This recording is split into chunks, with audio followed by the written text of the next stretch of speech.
Fathers podcast is for informational purposes only and should not be considered legal advice. If you are going through the family law court process, particularly as a father, then this podcast may be relevant to what you may experience. Some things we discuss in these episodes may be triggering, and if you suffer from any form of mental health related conditions or subject to domestic or family violence and need any assistance, then please call 1-800-RESPECT in Lifeline.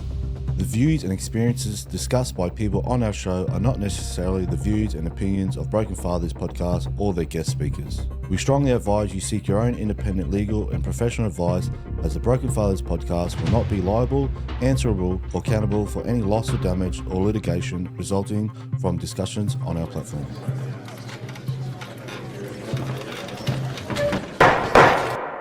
Right, this podcast is now in session. Hold on, guys. The judge is running late to court.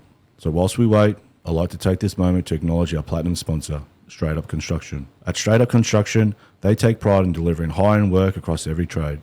From new builds to renovations, no job is too big or too small. Director Luke Miller and his dedicated team tackle every project with integrity, hard work, honesty, and a commitment to delivering superior quality results every time. Straight Up Construction is built on the belief that strong foundations matter just as much in the bones of a home as they do in the heart of one.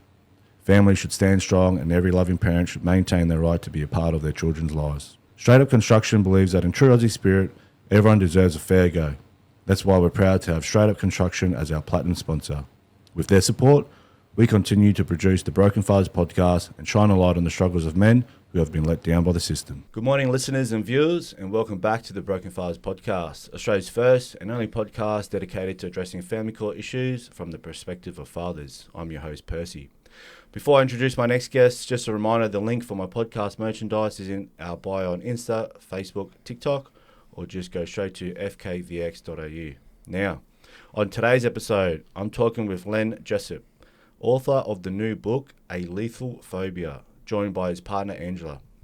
Len is a father who has not seen his children in nearly 3 years. He has navigated family court, criminal proceedings, and every institution that sits between a parent and his children. And what he found may go further than most people in this space have ever documented. Even if you think you know this space and or subject, there is research and evidence in this book that will stop you cold. He found a system that rewards narrative over evidence, a piece of Queensland legislation he believes can convict without injury, without witnesses, and without corroborating proof. A domestic violence industry receiving billions in funding while female deaths from intimate partner violences are rising, not falling. And he found that in Australia, a documentary presenting peer-reviewed evidence about male disadvantage was banned from cinemas, while a handbook describing how to systematically destroy a man was sold freely without a word of protest. One word explains all of it: a lethal phobia. The fear and rejection of truth. This is not one man's story. It is a evidence-based expose of the system that cannot afford to be honest. Len and Angela, welcome. Thank you. Did I pronounce that word again properly? Expose. Or corroborating? A bit of a tongue twister. Guys, welcome. Thanks for coming down. Appreciate you both for taking time out of your day to get here. Before we crack in about your journey and also the book, I think it's important to know, mate, where were you born and what life was like for Len and both Ange growing up? But we'll start with you, Len. Yeah, how far to? Mate, this is your story. Yeah, So I basically, I was born in New Zealand, Auckland, New Zealand. And then we travelled over to Samoa. Oh, yeah? Apia. And that was where I had my first primary school. And it was wonderful over there. And then later on, we came back to New Zealand, and then life eventually led me to from New Zealand to Australia. How old were you into Samoa? I was around about 4. Siblings? Yes. How many? 3 others. Oh, yeah. What was the purpose of moving to Samoa? Not really known. Yeah. Okay, I was brought up in a very strict environment where children didn't ask questions; they followed.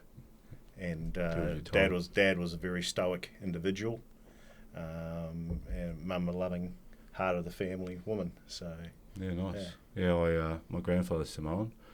My grandmother's Fijian, my dad's Kiwi, mum's Australian, but everyone thinks I'm Lebo or Greek. So Yeah, well, I usually got the Lebanese. Yeah, you or look the, a bit to it, yeah. or the Mediterranean Yeah. look, and no, I'm not one of them. But no, I'm very proud to be, have that part of me in me, and Yep. yeah, it gives you a good sound basis in life. Who do you go for in league union? Oh no, I was originally a rugby union supporter, Yep. coming from New Zealand. But half the reason why I left New Zealand was to come to Australia because I was sick to death of the favouritism shown in the media to rugby league, Yeah. against rugby league. Yeah. So in regards to supporting, I followed like anything else, I followed a underperforming team. I always liked the underdogs. Yeah. And so I supported Cronulla.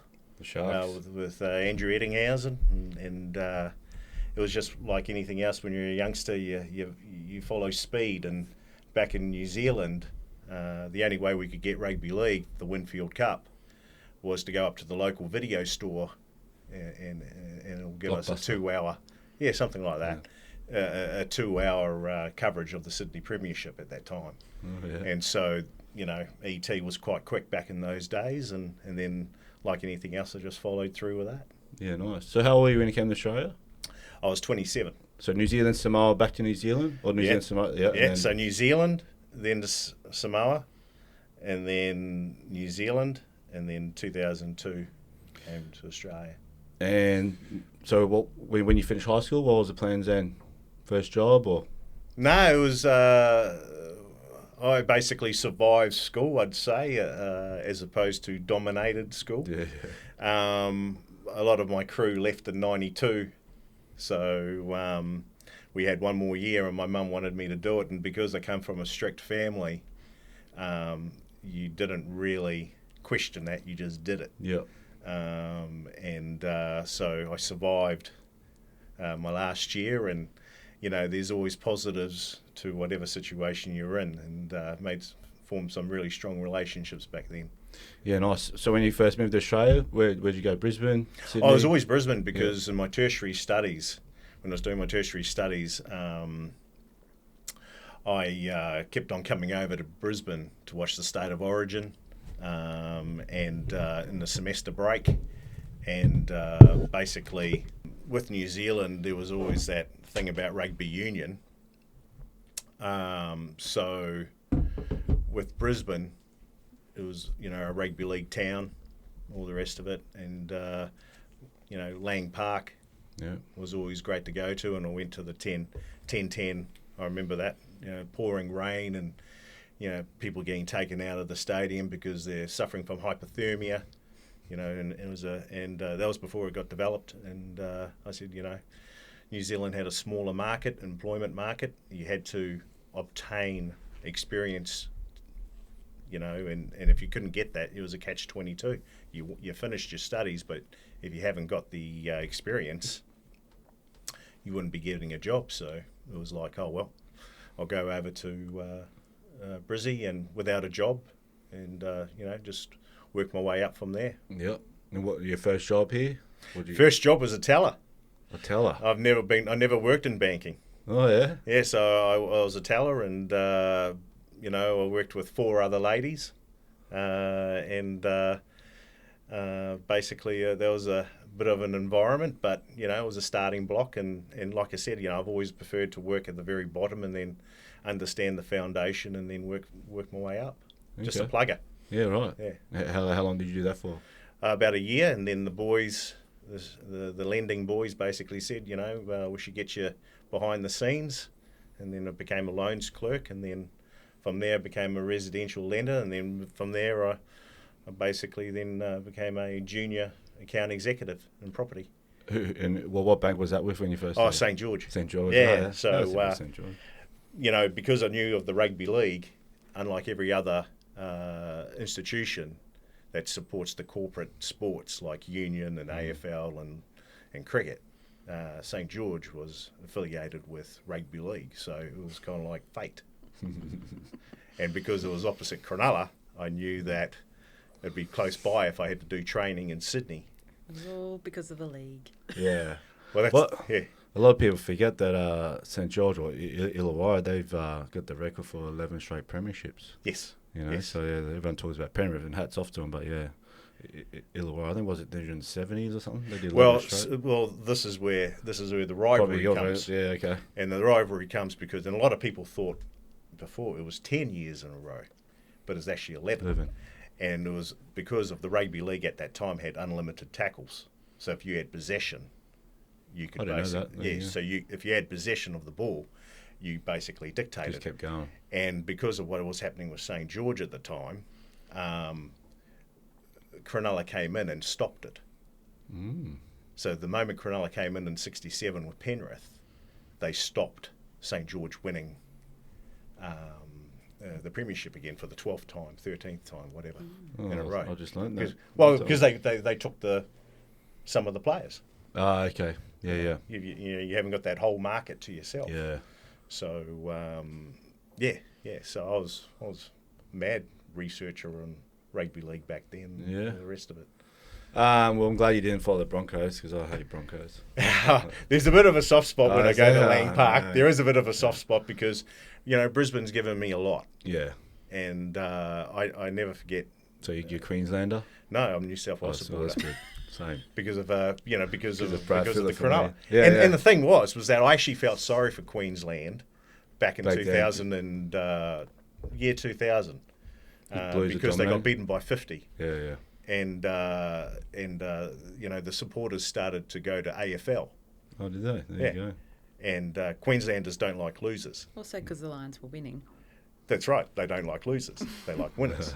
and so I went, you poor Queenslanders, State of Origin's all about Queensland because if New South Wales won it continuously, Queensland might, my theory, swing over to a different sport or whatever that are winning.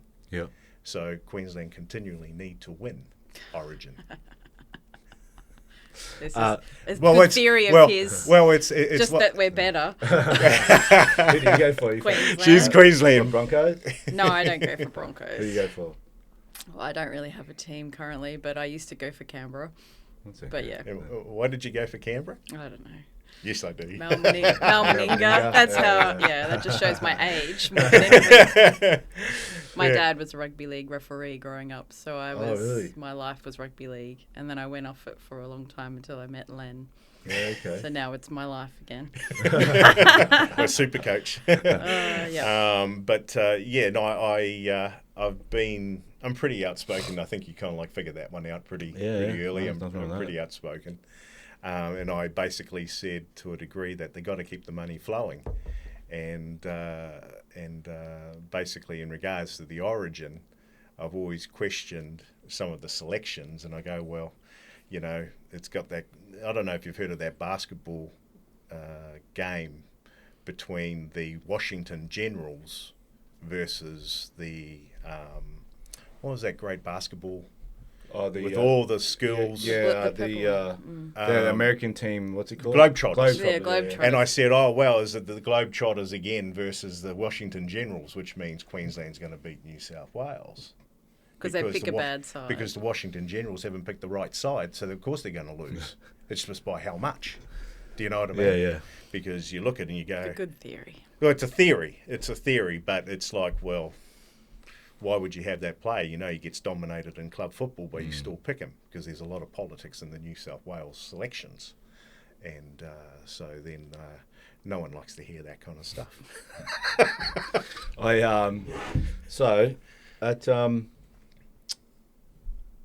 assume at one point you meet someone and have kids?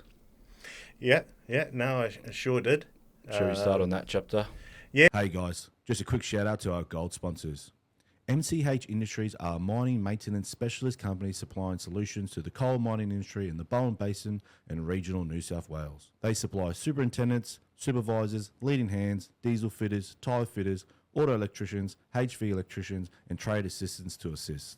The mining one-stop shop for mechanical trades. MCH Industries are always looking for good blokes to jump on the team, so check out their Instagram for more details. And are you looking to buy, sell, or invest in real estate? There's only one name that's been leading the way for over 123 years, Ray White. Ray White isn't just another real estate brand. It's a family business built on ambition, trust, and leadership.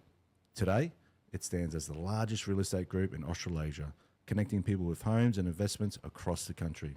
Whether you're a first-time buyer, a seasoned investor, or looking for that perfect home, Ray White is committed to delivering authentic, local expertise.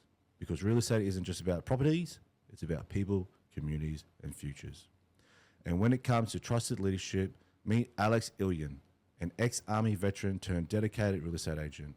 Alex knows what it means to serve, to strategize, and to get the job done. Whether you're looking to buy, sell, or just have questions, Alex is here to guide you every step of the way, servicing the Geelong, Bellarine, and Surf Coast areas.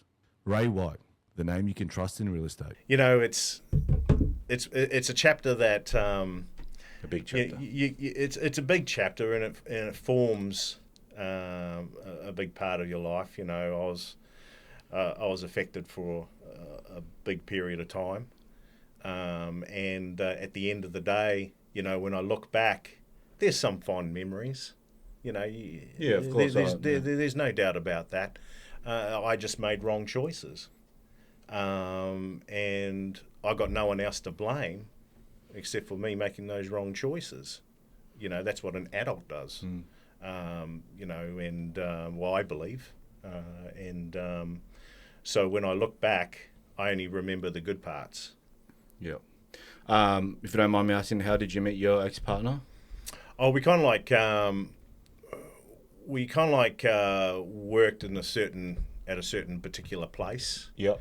And you know how people talk and all the rest of it, and you know, rumours go around, and so then me, because I'm usually up front, I then asked a question. You know, so it started from there.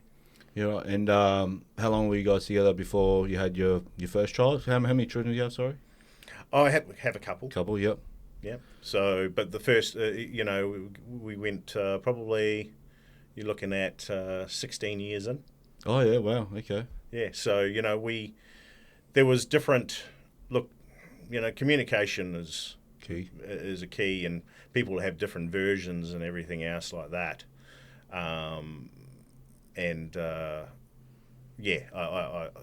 We didn't have children until a long time. I wanted children early on because my dad was old. And you wanted to give them I wanted to play with them in the same team. Mm.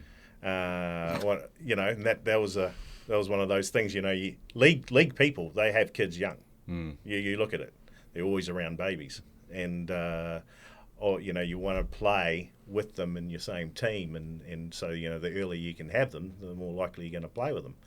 And so, did you guys get married at one point? Oh yeah, we sure did. So how long were you? So 16 years before you had kids. How long were you together before you got married? 10. 10. Okay. Yeah. Wow. Yeah. So you know, we had a relationship that we kind of like were together without the actual marriage certificate, if you know what I mean. Yeah. You know, we kind of like yeah. Yeah. Okay. Which is kind of unheard of these days, I guess. You know, different generation, like people getting married like within 12 months. Oh, are they? Yeah. It's either quick or they wait for a long time. But, you know, I always said if I was going to get married or have kids, that I wanted to be with, you know, when I met my ex, we had 6 months, she was pregnant. I wasn't expecting that, and I always thought I'd be with someone for at least 2 years, and even that's not a long time, but at least it's some sort of fudge factor filter, but that's not how it played out. But, all right, so together got married 10 years later, still together another 6, then you had your first son. Yeah, well, just go back a little bit, sorry. No, you're right. One of the key things with me is I like to keep my word. Yep. All right, because I've been brought up the old school way. And there is only one thing that I fear, and that's God. Mm-hmm. Are you Christian? Well, I wouldn't say I'm a practicing, you know, one... Christian belief, but don't practice. Yeah, Christian belief. But the whole thing is that when I devoted myself, when I got married, that was huge. Like it wasn't one of these... Big commitment. It's commitment, you know. You're either for it or you're against it, you know.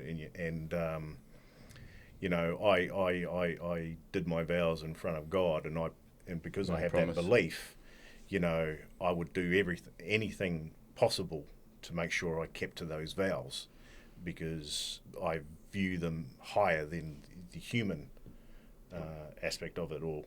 It's a very spiritual thing.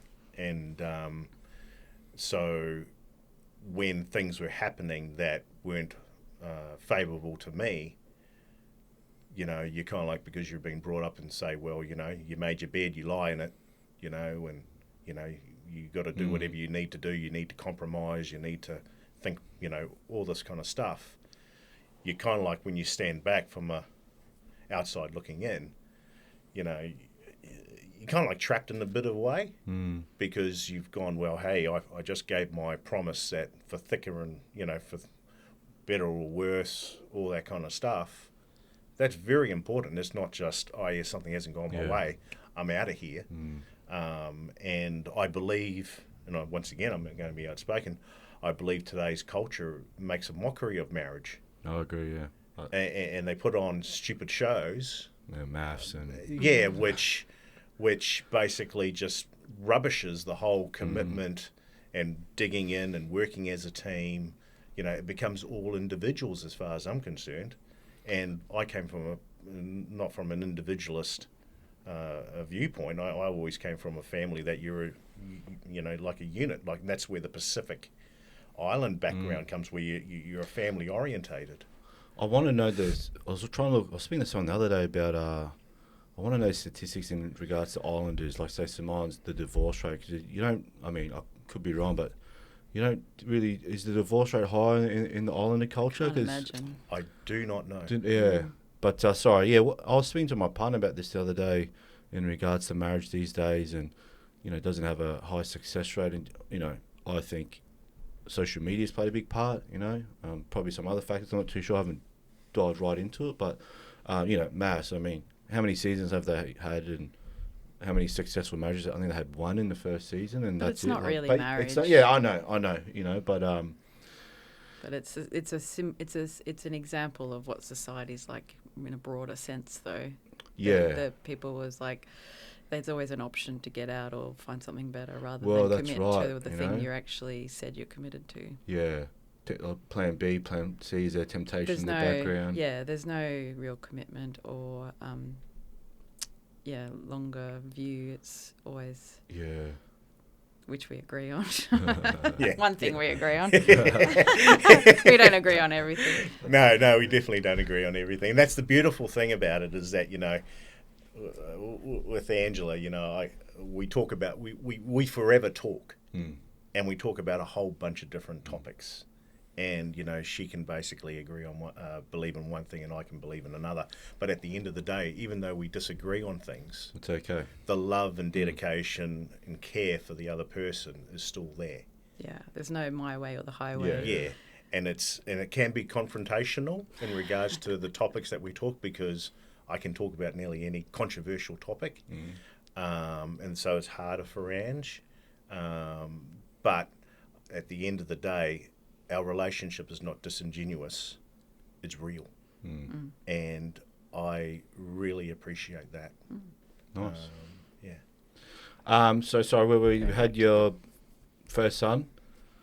I don't know how much you want to go into that, but was there any, you know, sort of cracks in the relationship leading up to that, a certain time frame in the relationship? Like, there are cracks in the first week. Like, you know, when you analyse it, and I'm an analyst by trade, there are cracks and there are red flags, probably on both sides, you know, to be fair. But, you know, we're kind of like chalk and cheese, and we kind of like just balanced out. Yeah. Do you know what I mean? Yeah. Like, you know, we Yin-yang. weren't really similar, but we were chalk and cheese. So her benefits would negate my weaknesses, and my benefits would negate her weaknesses. Do you know what I mean? And so you're balanced. But were we really on the same track in a lot of different things? No, to be fair, I wouldn't say so. Can you remember, you know, I always ask every father listener becoming a father for the first time? Yeah, well, is the greatest thing that's ever happened to me. And, you know, and you know, she did a magnificent job. And I always, you know, state when people do a great job. Yeah. And she did. You know, just I can still see them now and all the rest of it. You know, me cutting the umbilical cords and, you know, but me also being very fearful for whatever reason of, you know, the things that can happen where kids disappear or anything else like that. I've always been very safety first, risk adverse in regards to that. That kind of like, you know, later on in life, I moved away from the service centre, not the service centre, the childcare centre, because I believed that children can never be looked after properly based on numbers, as opposed to a parent that stays at home and looks after them. You know, because you've got so many other kids to look for and all the rest of it, you know, they can only do so much. And we'd turn up sometimes where certain things weren't done. And, you know, that to me, when you have kids, you know,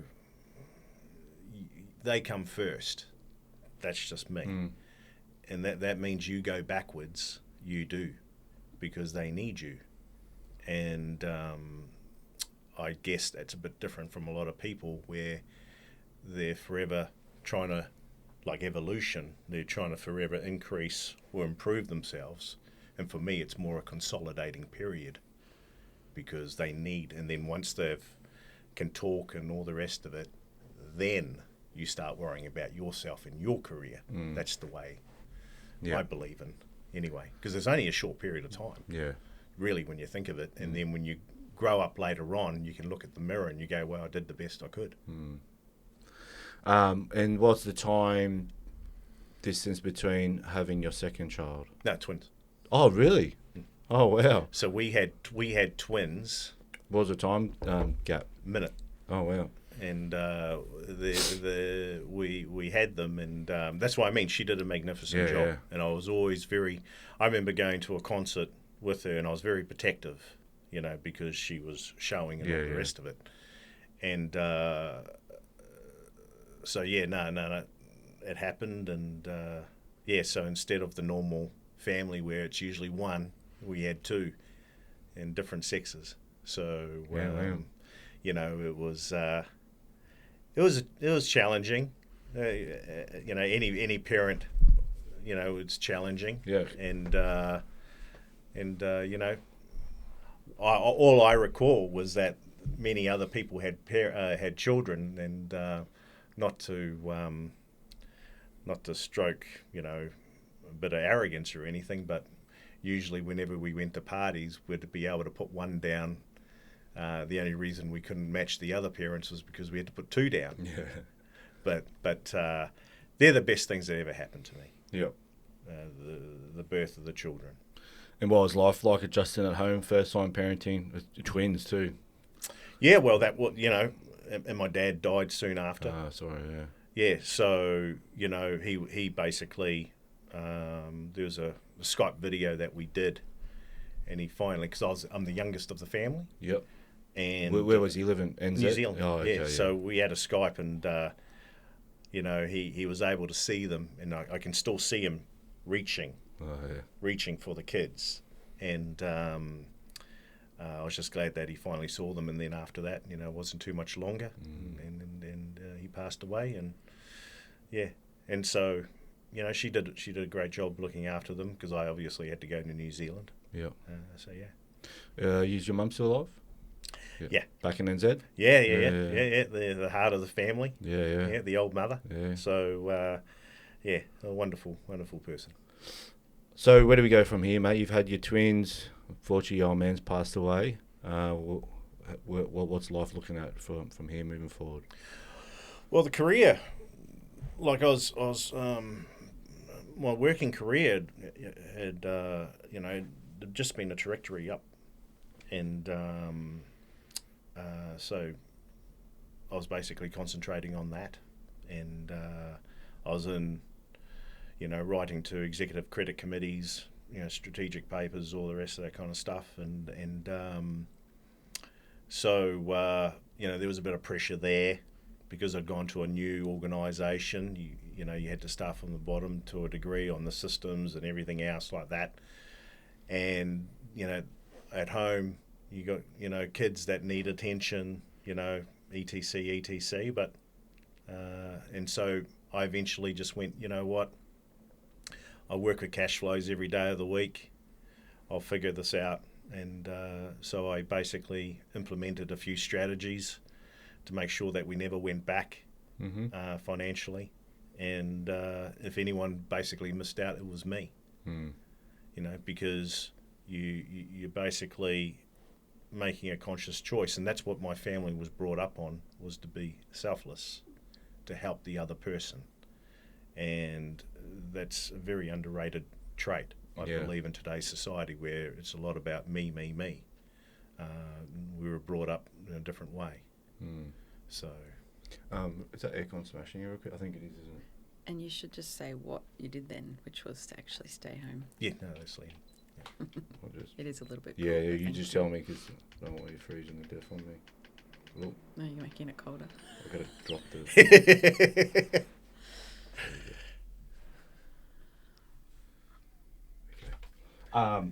Sorry, where were we? Yeah. So just like Andrew said,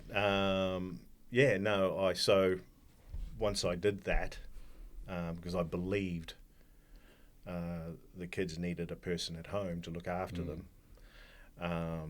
Once certain things were set up, and because I knew when cash would come and cash would go, all the rest of that kind of stuff, I then basically decided to, with approval, resign from my career.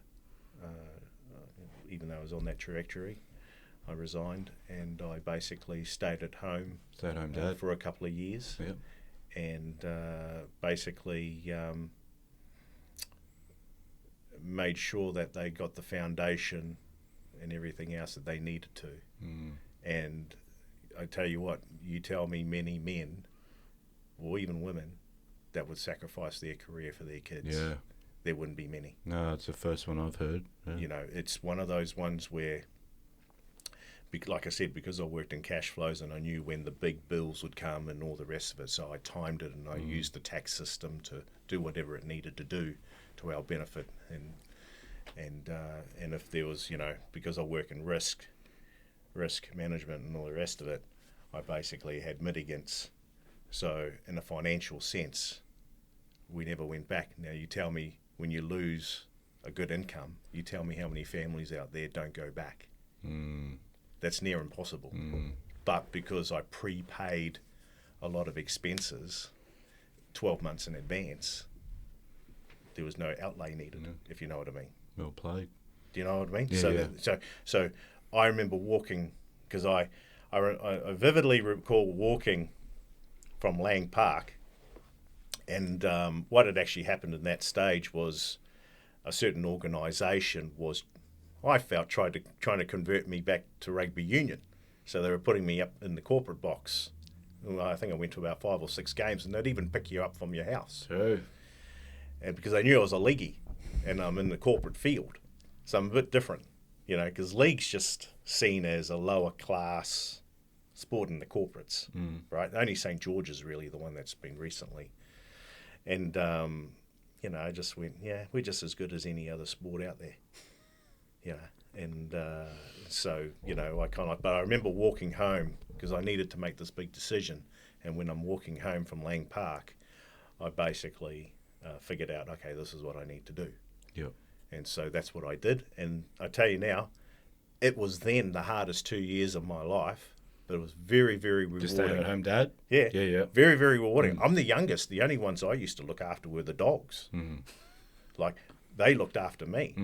And now I've got 2 kids, and I'm having to, and then you're watching TV, and the TV's all kiddie programs, and you're losing mentally, a lot of things, but you're seeing your kids grow, and that is priceless, and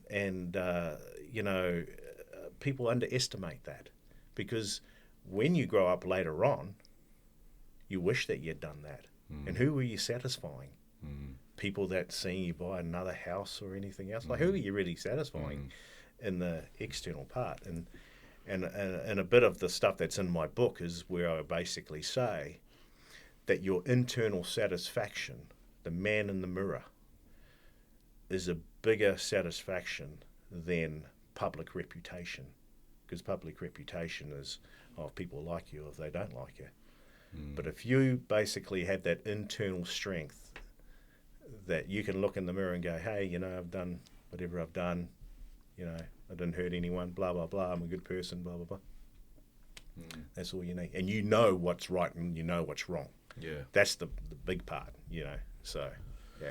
So you mentioned those 2 years, hardest 2 years of your life, but Then. priceless. Yeah, there. It actually helped me out later on.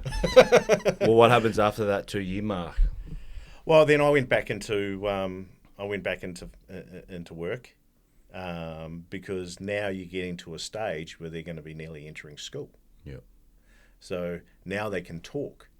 Now that you don't have to worry about whether or not they chew something that they're not supposed to have chewed, or do you know what I mean? Yeah, I understand. Like when you're a parent, it is harder. I don't care what anyone says to a degree. The parent job when they're from 0 to 4, Crucial years, is harder than going to work. Going to work is easy compared to staying at home, and we have to be patient. You have to basically, you're basically caring for those people to make sure that they're not doing something silly, or, and you become tired and all the rest of it. So yeah. So you go back to work In a part-time basis. part time. So then I'd be working for a couple of days, and then basically the rest of the week I'd be looking after the children. Yeah, I get you. Was your ex at the time, your partner at the time, your ex, was she working? Yeah, she's always been very career minded. Yep. Yeah. How did she adapt to parenting life then? Well, I guess this is kind of like the tricky one where only she kind of like knows how she adapted. Yep. So I'm going to be pretty political on that. It's all right. She's got her strengths, and she had strengths, and she had contacts, and she's more socially affluent, and compared to myself, I'm a bit more of a loner. Yeah. So we benefited from parts of her connections and all the rest of it. Yeah. Do you have more kids later on down the track? No, I wouldn't mind having kids with Ange, but Not happening. So you just ship the twins down? So you've got the twins? yeah, that's Okay, that's it. Okay. I assume at some point crack starts to fall. I know you mentioned it early on, but at some point down the track, do you is there like a hiccup in the relationship that sees you go your different ways? What do you mean? Like, Well, so like I'm just trying to do your timeline. So like, is there a certain point where the relationship breaks down? Yeah.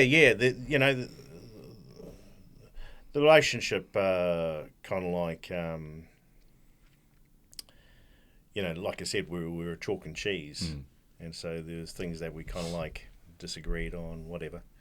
But it kind of like hit a point after the kids had entered school, and I don't know what really happened in regards to whatever went into people's minds or whatever it is. I don't know. All I know is basically I saw a change in behaviour. In the kids, or Oh no, never the kids. Never the kids. They're the kids and I were like that. Yeah. How were the kids at the time? Around about they're just before they went to school. What, primary school, high school? Yeah, primary school. So 6 years old? No, like younger than that. Younger than that? Yeah. So basically, only that person knows what was going through their mind at that time. I don't. All I know was that I was just trying my best to keep the family together. And that's, and one of the things which was a strength but also a weakness was the fact of my pledge to God. What were some of the things that changed in your ex or your partner at the time? Like mannerisms or behaviour? Yeah. Well, see, the thing is that, like I said, I'm an analyst. Yep. So I look at body language. I've got a good memory. And so elephant I brain. can... Sorry? What's the saying? If you've got a elephant brain, isn't that what they say? See, memory of an elephant. Well, this is the interesting thing. When I really care about something, I've locked in. Yeah, I'm locked in. Something. I don't really. There's a lot of things that I don't care about, and No. my attention just goes elsewhere. Yeah, Or doesn't. I can't even remember. But you remember what people said. Yes. And then if they change what they say, Well- you go, hang on a second. Well, that's the great thing. Hang on. And I remember she used to get annoyed at me. I'll hang on. And it's because when I'm doing the hang on, I'm going, well, I'm rewinding the tape. Yeah. And because Check some. Yeah. And it's yeah. Anyway. All right. So your twins, they've just started school. You notice mannerisms or behavioural stuff changing with your ex-partner at the time or your ex. Where to from here? Well, basically that then led to it became combative. Yep. Like the relationship, Toxic? it eventually turned toxic. I didn't want it to turn toxic. And I've got parts of it probably where I'm to blame. When you ever get into an argument or a disagreement or whatever, there's always two parties. It's never one. And it just depends on the percentage that you've contributed. And I just, just went toxic. And All right. it's pretty hard because you got to be careful on what you say. Yeah, of course, I can't. But it didn't need to go toxic. Like I remember when I didn't know what was going on, and all I wanted, was communication. There was a communication breakdown, and when and then people start thinking this and that. It's pretty hard to work in, and I just recall I went, okay, well I can't keep going on like this, and so I said, well I'll take her out to dinner and give her flowers, all this kind of stuff, kind of like and send a loving message, and she reciprocated in some way. And but then went after dinner, even though the dinner was civil and everything else, it just wasn't there. And you just go, okay, well we've had a good run. Yeah. And I remember going home and I remember saying, we've had a good run. Let's not get the lawyers involved. Let's split everything 50-50. Yeah. And how did that conversation go down? Well, let's just say that. It went all right at the start and then it changed. Well, it's pretty... I can only say from my side. I can't say from their side. And from my side, I wanted everything to be done like that, get it over and done with.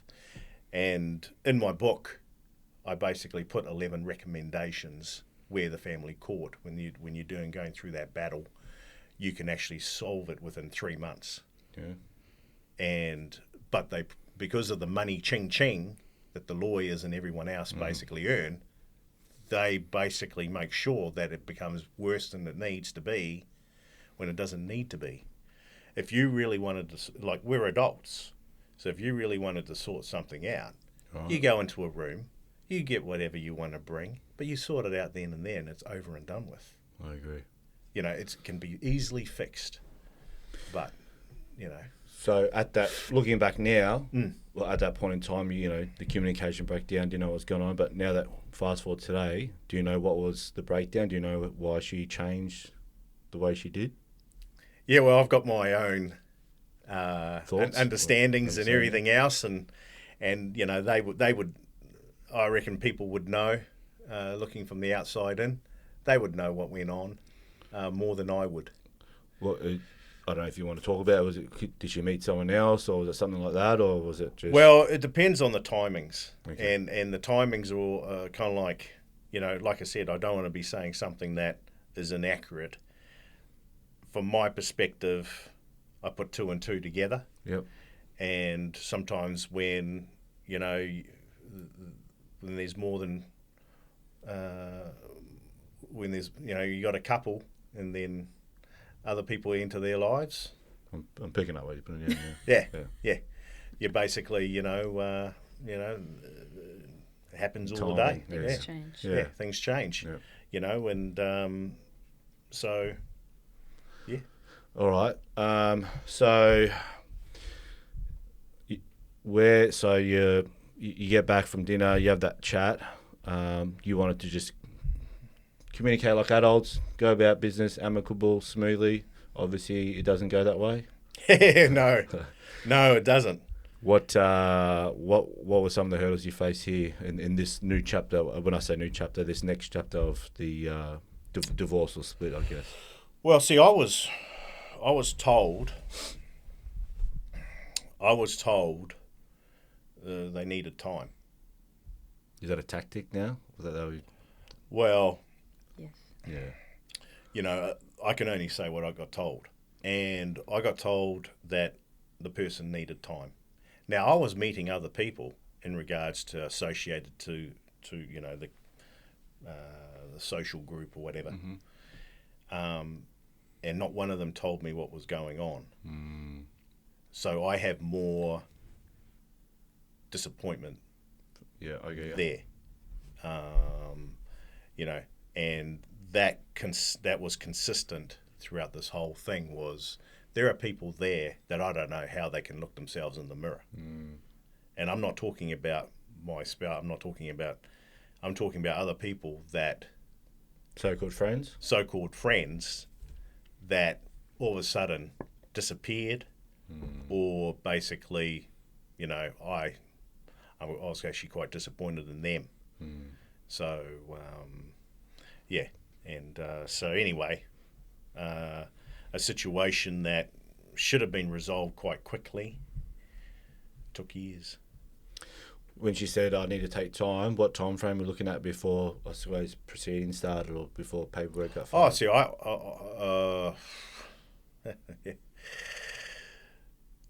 see, when I said, look, let's split everything 50-50, as I put the keys down on the kitchen table, it was a couple of weeks after that, then we implemented the 50-50 share. Yeah. Right. And now she was sweet with that? She was the one that created it. Okay. Yeah. Unless I've become a right-hander. You know, and it wasn't me. And so, as usual, like anything else, I just went along with it. And then I've got text messages from other people that said, oh, well, you know, they borrowed it off here. They borrowed what off it there? The schedule. Okay. Oh, okay. Yeah. That's where they got the schedule from, was from another person at the school. And I've got text messages of that. Which is nothing really big anyway at the end of the day. And so we basically had them equal share, for nearly 3 years. So for the first 3 years, it was you had 50-50 custody, so somewhat smooth, I guess you could say. No. In regards to kids. So were you getting them 50-50?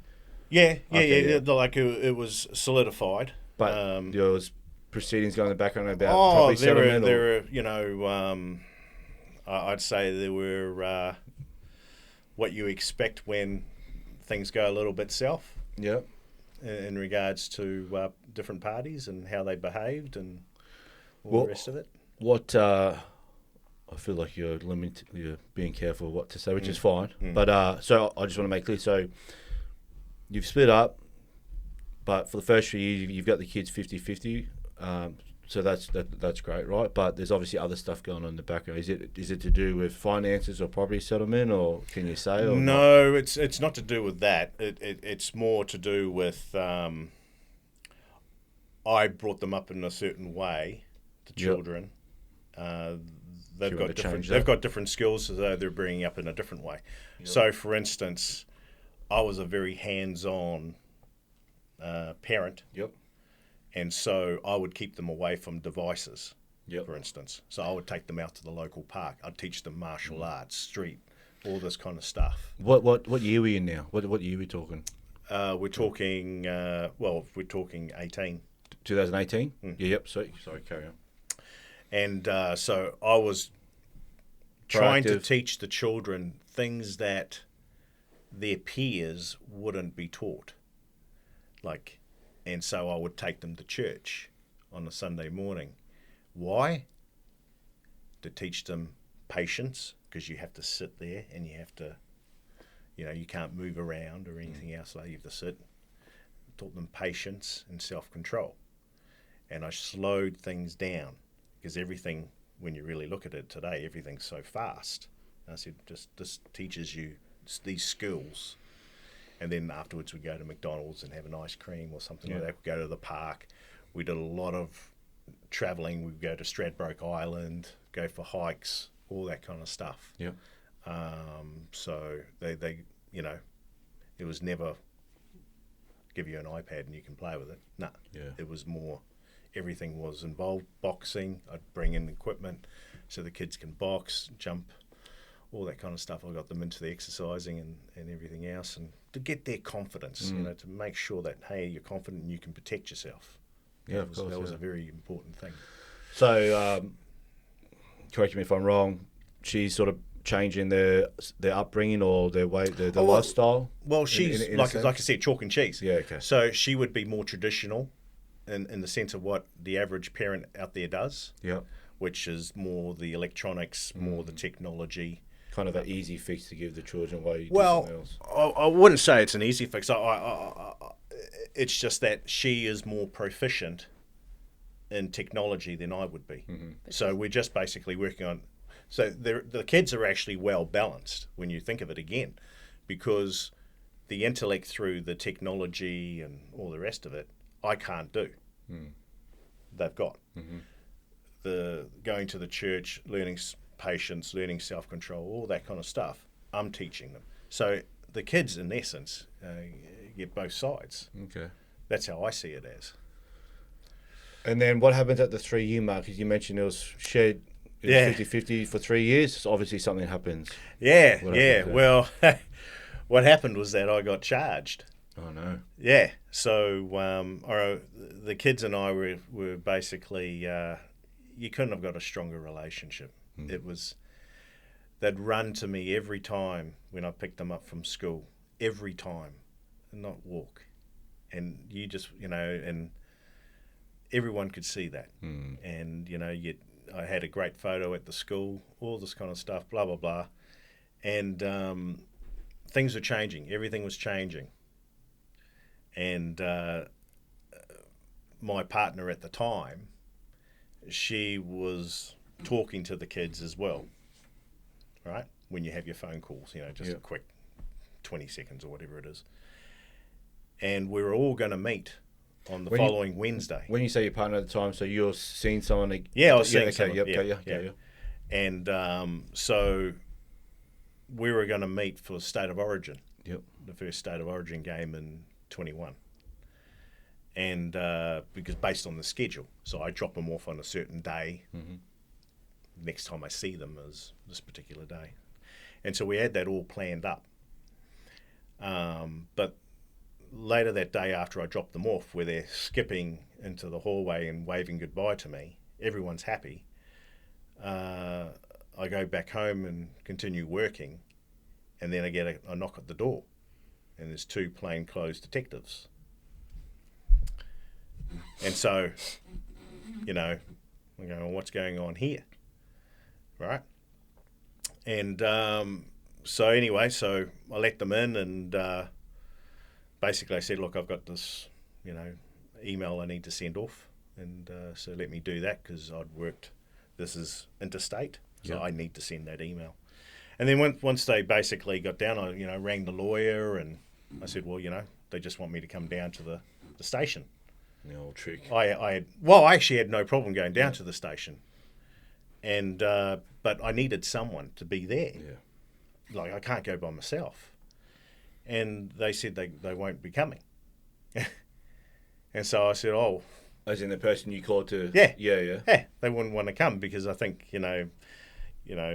people think one way and another service thinks another, and I just went, well, you got nothing to hide, you just go down, right? Anyway, but because that happened, they basically said something in regards to a certain incident, and I recall it and I go, oh yeah, I'm not too worried about that because that was 3 years ago. 3 years earlier, right? And there was already a DVO on me at that time. Yep. So I was already under the DVO of that particular incident, right? Alleged incident. And so it didn't worry me at all. And then when I got to the watch house, and they gave me hot pizza and a drink. So is this a breach? Is that what they're trying to get you on? No. And are you able to say what it was for? Well, it was the September situation was an alleged assault. September 2018? Yes. Yep. And the kids were there. They saw everything. Mm-hmm. And I wanted the kids interviewed on that night because they're the only ones, The witnesses, yeah. Right? And no, they didn't want to interview the kids. My kid was basically saying certain things, or because they could see the marks on me. They go, "Are you okay, Dad?" All the rest of that, blah blah blah. The coppers never wanted to interview the children, yet they put the children on the DVO. Yeah. But they didn't stop you having custody of them. Didn't stop me having custody, but what I'm saying is that they didn't need to do that. If you want to interview the kids, interview the kids. Sure, I agree. They're right there. They can speak for themselves. They can speak for themselves, right? But they didn't want to do that. And, it's these type of things that you're going, why aren't you just asking the question? Yeah, because misunderstandings can be blown out of smithereens when it's, when it's not dealt with at that very time.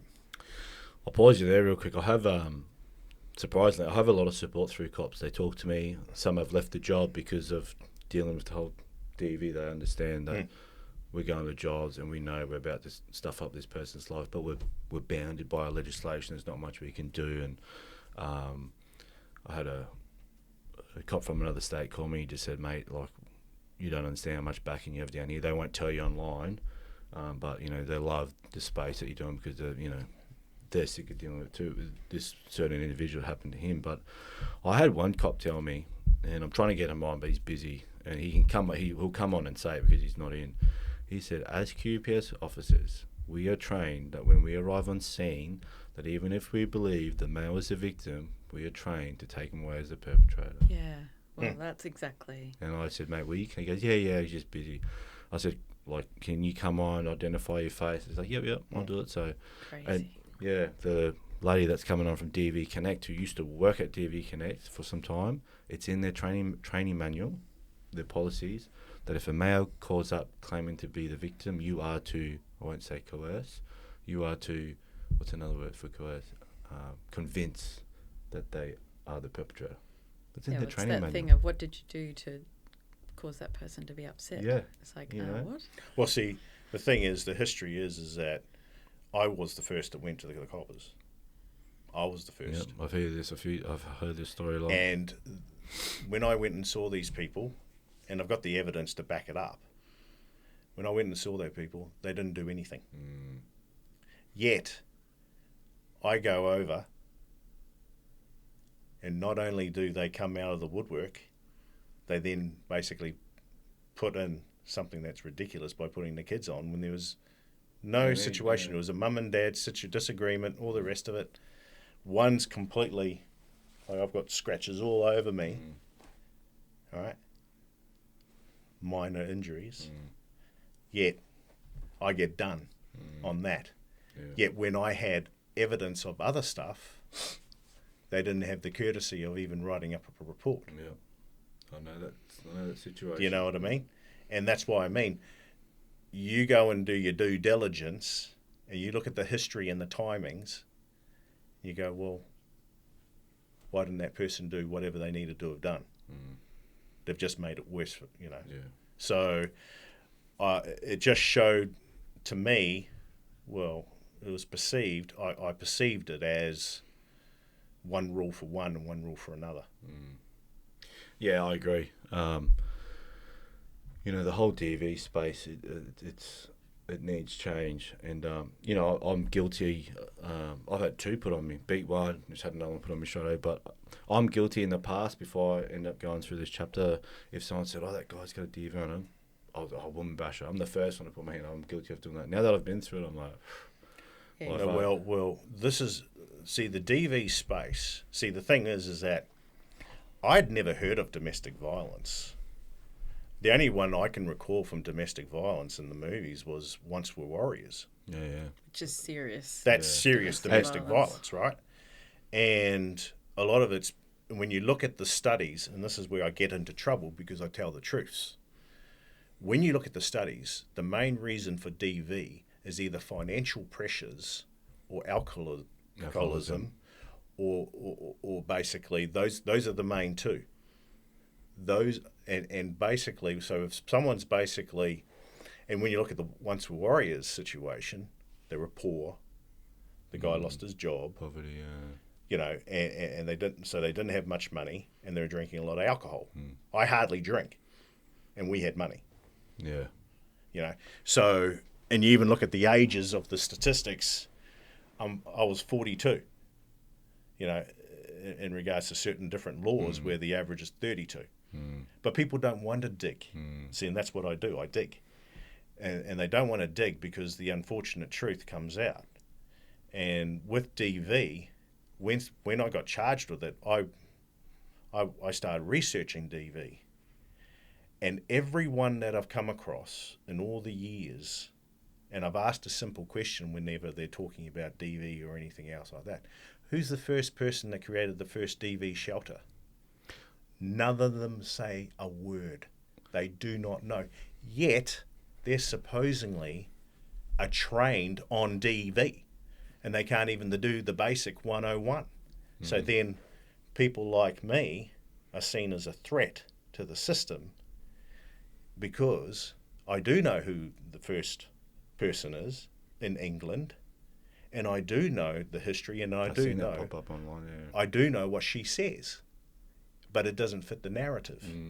See? I've seen that one, that clip, yeah. You know, and when you get people that can back up what they say, you are an enemy.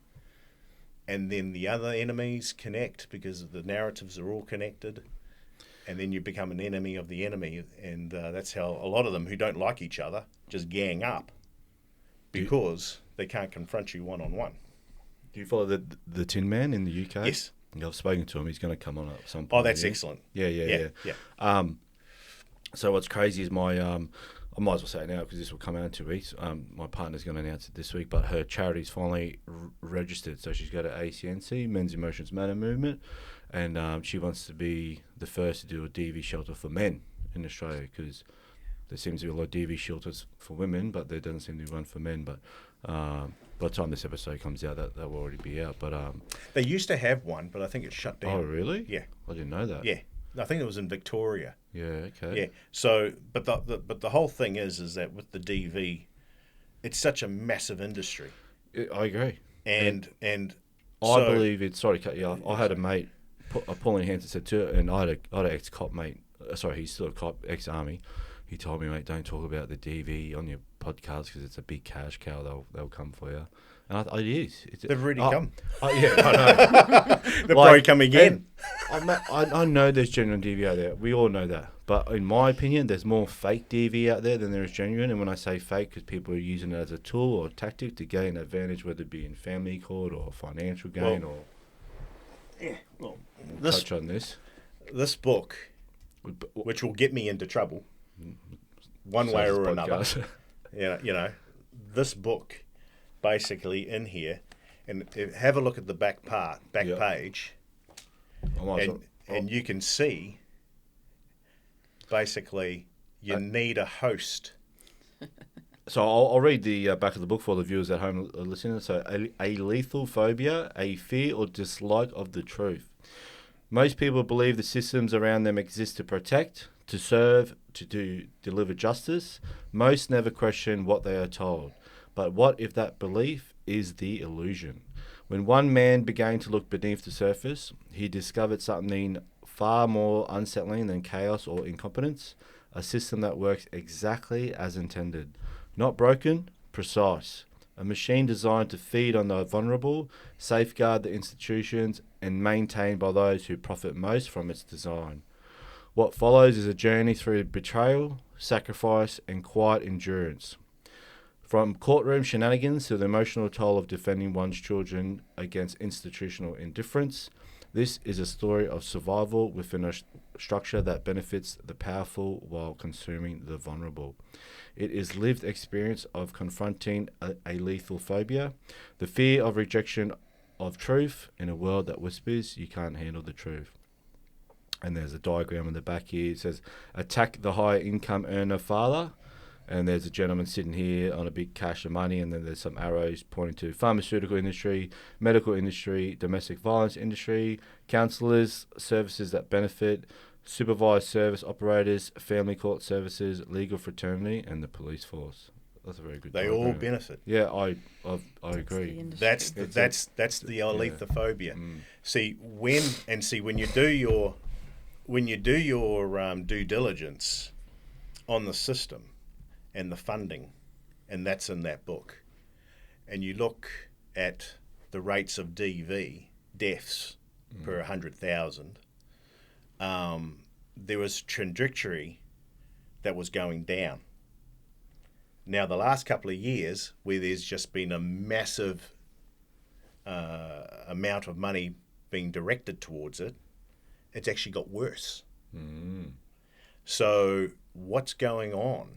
Like, hang on, in the early 2000s, when the money given towards DV was state funded,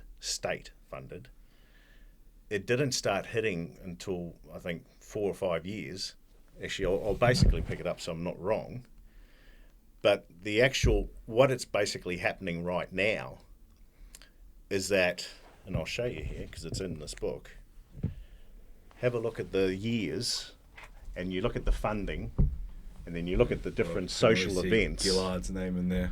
Yeah. That's the first word I seen, Gillard. Yeah, so if you look across, and you swing across, rate per thousand, you will see that the more money that they're funding the DV industry, the more female deaths are actually occurring.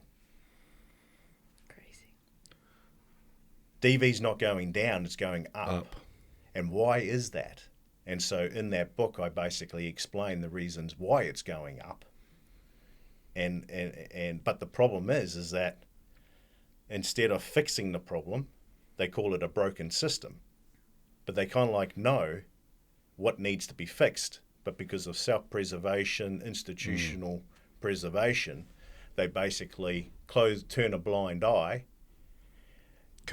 make sure it's divisive, the environment's divisive, and so then they're actually feeding the DV industry, which then feeds every other industry because people are going nuts because it makes no sense. So for the viewers at home, I'm looking at the book, and correct me if I'm wrong here, Len. So 2000 to 2006 is all state funding. Yep. Then from 2010 onwards, so 2010 2011, Gillard was the PM. The Minister of Social Services was Jenny Macklin, and there was funding of 1.8 million. Yep.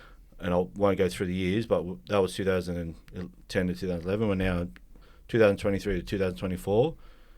643,900,000 with Albanese as PM, and the Minister of Social Services is Amanda Risworth. And I won't go through everything, but that's how much we've gone up. Yeah. So that's the kind of stuff that's probably going to get people knocking at my door. because that's the truth. That's the unconfronting truth. And see, where I get the thing is that the Australian criminality statistics, that's raw data, right? It's not touched. Well, I think it isn't.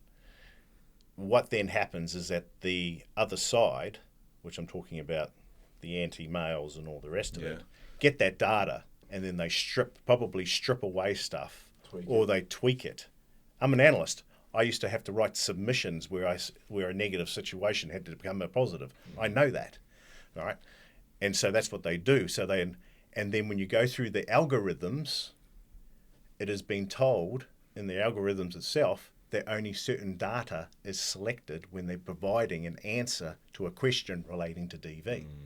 So a bit like how Twitter used to be more left orientated, and then Musk came in and went to X, and that's more right orientated, certain material is eliminated from the common researcher.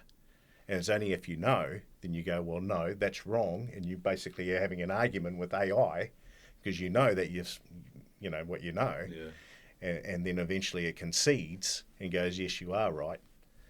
It's because of this ideology and everything else and the certain algorithms that people cannot get access to certain studies unless they have known before. It's designed that way. Well, before we keep digging on the book, I just thought I'd try to finish your timeline. So you've gone down the police station, and is that where we're up to? Yeah. So what happened there? I went down to the police station and I'm going, oh, God. You know, I love cop shows. I love cop shows. And just to go a little bit back, I was brought up, I used to read these books called The Three Investigators. And they're a bit like the Hardy Boys. And I can't remember the female side, but there's a female side thing. But the Three Investigators, they basically always solve crimes. And as a young kid at primary school, I used to read that forever. And and because I liked cop shows ever since I was young, they're always the good guys. I went, oh, well, I'm just going to go down to the watch house, whippity-doo, right? And so I remember going in and I saw the pizza and the drink and I went, oh, well, that's obviously to take my DNA. Well, I'm hungry, so I'm going to do it. I've got nothing to hide. You just go, oh, cool, hot pizza. Yeah. It's like you're just, just a different place. And it's a watch house. But that's just me. And so anyway, so I'm going in there, I'm eating and all the rest. And then I basically got presented before these, there was a bunch of them. I can still picture it now. TVs? It's like, no, it was like two coppers were in the front and then there was a whole line. Like there was just not 3 or 4 people. There was more than, And they go, oh, so-and-so. And I'm going, and you have been charged with strangulation. And I went, strangulation? Like where the F did this come from? Do you know what I mean? So which freaking date did this occur on, right? And so they give me a date, which is freaking 9 months before the other one, when we're still going out and everything else. And I was just like, you just go, what the hell? Sake. And then they said the next one, which was, you're charged with assault. And I went, yeah, I know that date. I got, that was the one I was talking about, how they added the thing. That was the original DVO. Yeah. The original DVO was put on for that, not this other one that was so-called 9 months earlier or whatever it was. Do you know what I mean? So that was the big shock, was that one. And then because that happened, because you had shared 50-50 up until then, right? For 3 years. And then obviously this plays a part, and then what happens here? You can't see the kids, or the timing changes. What happened then was I remember them saying the date, and I'm going, nothing makes any sense. Do you know what I mean? And you're trying to solve something, and you go, well, people will go, well, why are you trying to solve it? And you go, well, because we all know that the justice system, the legal system, justice system, whatever, is not, right. It's not a justice system; it's a legal system. So you're actually guilty before you're freaking innocent. You know, where's the due process? Due process seems to have disappeared. You know, the moment you get a TPO or an AVO on you or DVO on you, people have already judged you. Oh, yeah. You know, and you're going, you know, and that's the best thing, some of the best things that come out of that is you see who the real people that support you are. Yeah. And it brings a smile to your face because you kind of like knew that initially anyway. Yeah. But there's also disappointment about other ones. But it is what it is. But yeah, so that was and I never forget that the guy, they could see my reaction to that first one, which was like where did this come from? Where did this come from, right? The second one was like, oh, you know, just had to go through the motions. Yeah, because I know I never did anything. So that was you know, and I remember telling my family, and they were going, what? Do you know? It was just like, where's this come from? Because we had been keeping up to date for the last 3-4 years nearly. And then all of a sudden this comes out of the blue. And then if you look at the law, and once again, that's in this book that's going to get me into heaps of trouble. Yep. When you look at the law, I had no chance. I had no chance because based on the law itself, and it was brought in for a good reason. You've got to remember, this law was brought in for a good reason. It was after the task force had done their job because of Bait and Clay. Gerard Bait and Clay, 2012. What was that about again? I remember that. Well, he murdered his wife because he was having an affair. And he didn't want, you know, and all the rest of it. There was a third party involved, and he basically went on the screen and basically said, I never did anything. And it was like, well, then you find out he was having an affair and all the rest of it. And so, you know, I won't go too much into motives and everything else. But in regards to the actual law, and that's why I want people, that was one of the main reasons why I wrote this book. People need to be aware of this law because I've survived it through, you know, great support and everything else. But the average Joe won't. You can be convicted, no injuries, no witnesses, no doctor's report, and you can be convicted. And it's 7 years in prison. Like, because it's in a domestic relationship. So you can basically have a disagreement with the person that you're going out with. This is how scary it is. It's actually quite scary. You can actually have, based on the law, which is usually literally taken, you can basically have a relationship with another spouse. You might have a disagreement. You come home, and all of a sudden, the police knock at your door and go, we're going to charge you for this. No evidence is needed. This is generally speaking. No evidence is needed. All right? No doctor's report is needed. No injury is needed. And even if there are marks, as per the law, even doesn't prove whether or not it is. So, and then you look at the conviction rate, it's in the high 90s. Well, that is scary. I don't know if that message that I sent before we started, I just said to that person, I said, I'm about to do a podcast, I'll call you later. That person's facing strangulation charges. They're gone. Well, we'll speak offline after. Yeah. Well, I know. I see. I was interested in the Maguire case. Right. Josh is a bit Samoan. Yep. And all the rest of it, and I felt for him because I went. You read the law. And plus, I don't know anyone. Plus, I've peeved off people because I've been mouthing off about the DV industry. So there's a lot of enemies on my side. And so I've been watching that. I've been watching that case, and because of what I know, and this is Court of Appeal decisions, not just a normal decision. This is Court of Appeal, and they've basically eliminated any ambiguity. So, yeah, it's crazy. It's crazy. No witnesses. So It's funny how the universe it's a works. one-on-one. No, this is the alleged situation. Yeah. You can have a one-on-one, no witnesses, Yep. no doctors. You believe can have marks yes or no, and the judges, based on the Court of Appeal, will still convict you. Yeah. But you didn't know that at the time. No, I didn't know that at the time. So here we are spending hundreds of thousands of dollars going to a situation where I had no chance really Regardless. at all, because marks can be invincible. Invisible.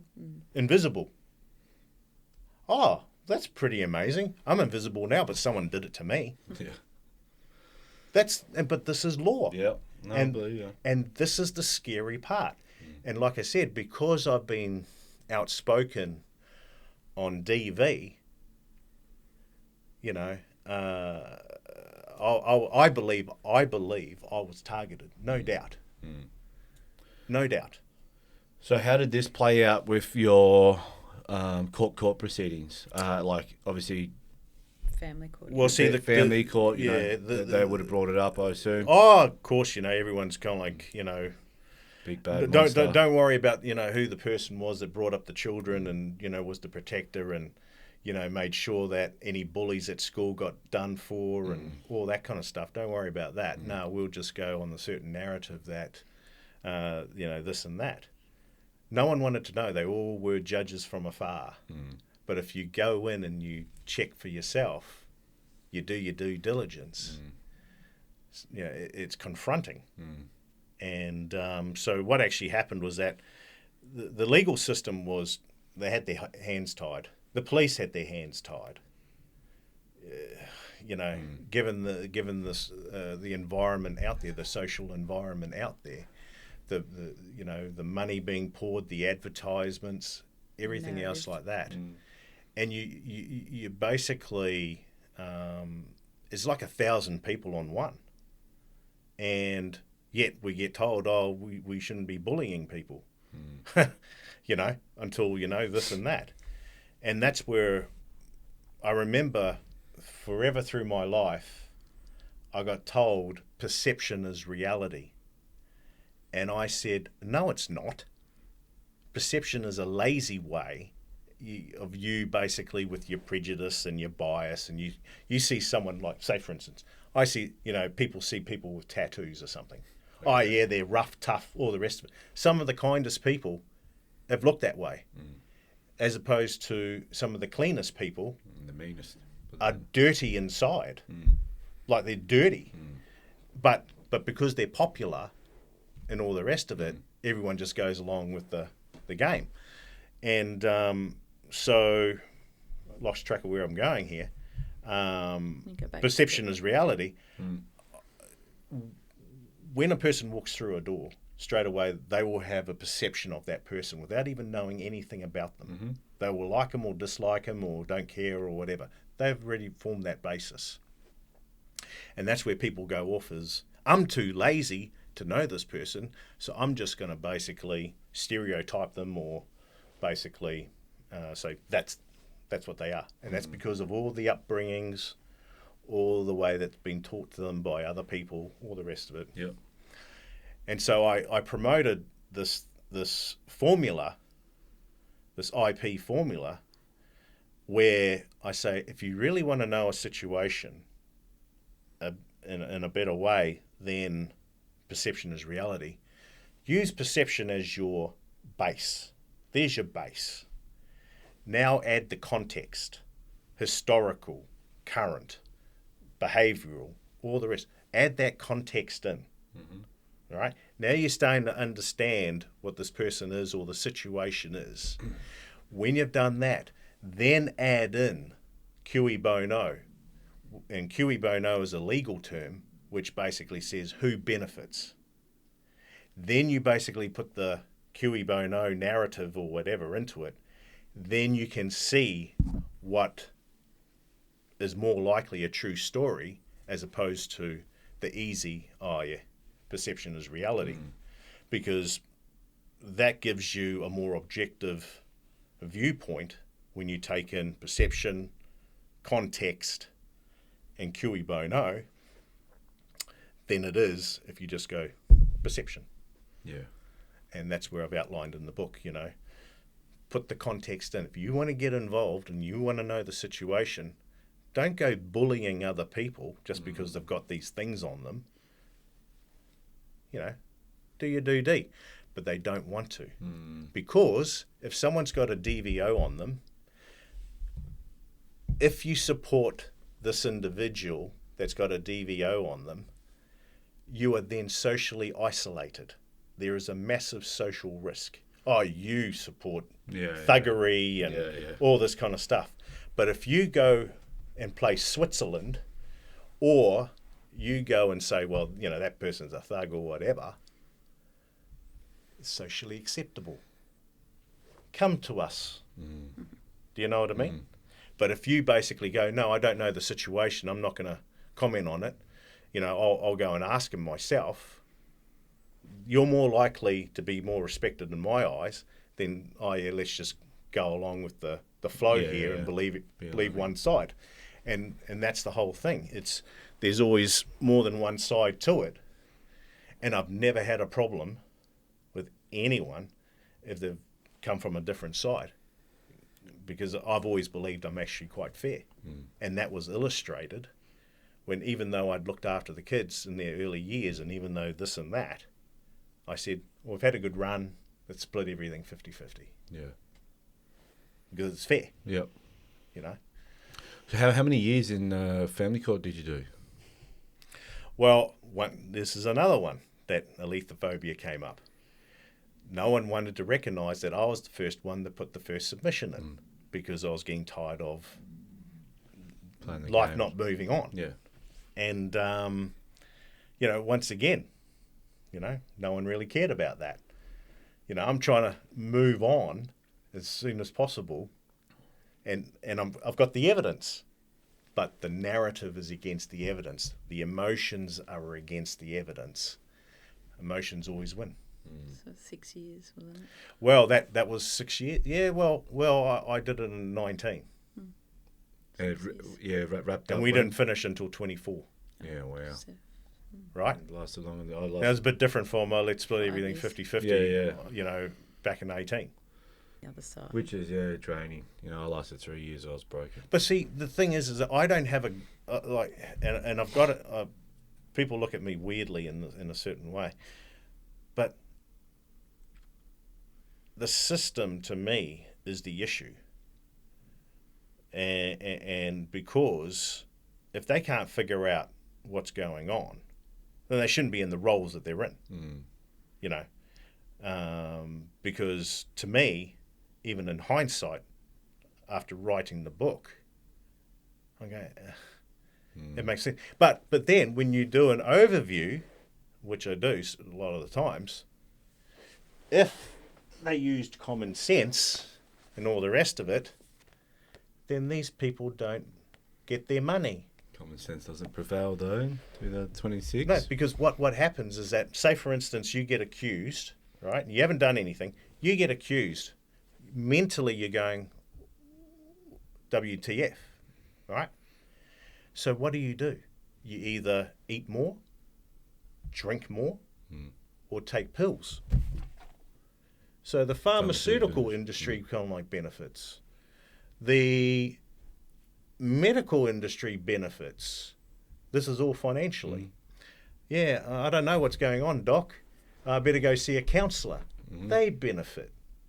Do you know what I mean? Yeah. They all benefit from your misery. I've said this scenario before, and it's a bit of a broad scenario, but I just said, imagine as of today, moving forward, if someone put a DV on me, okay, no worries. I'm not going to go to court. I'm not going to fight it.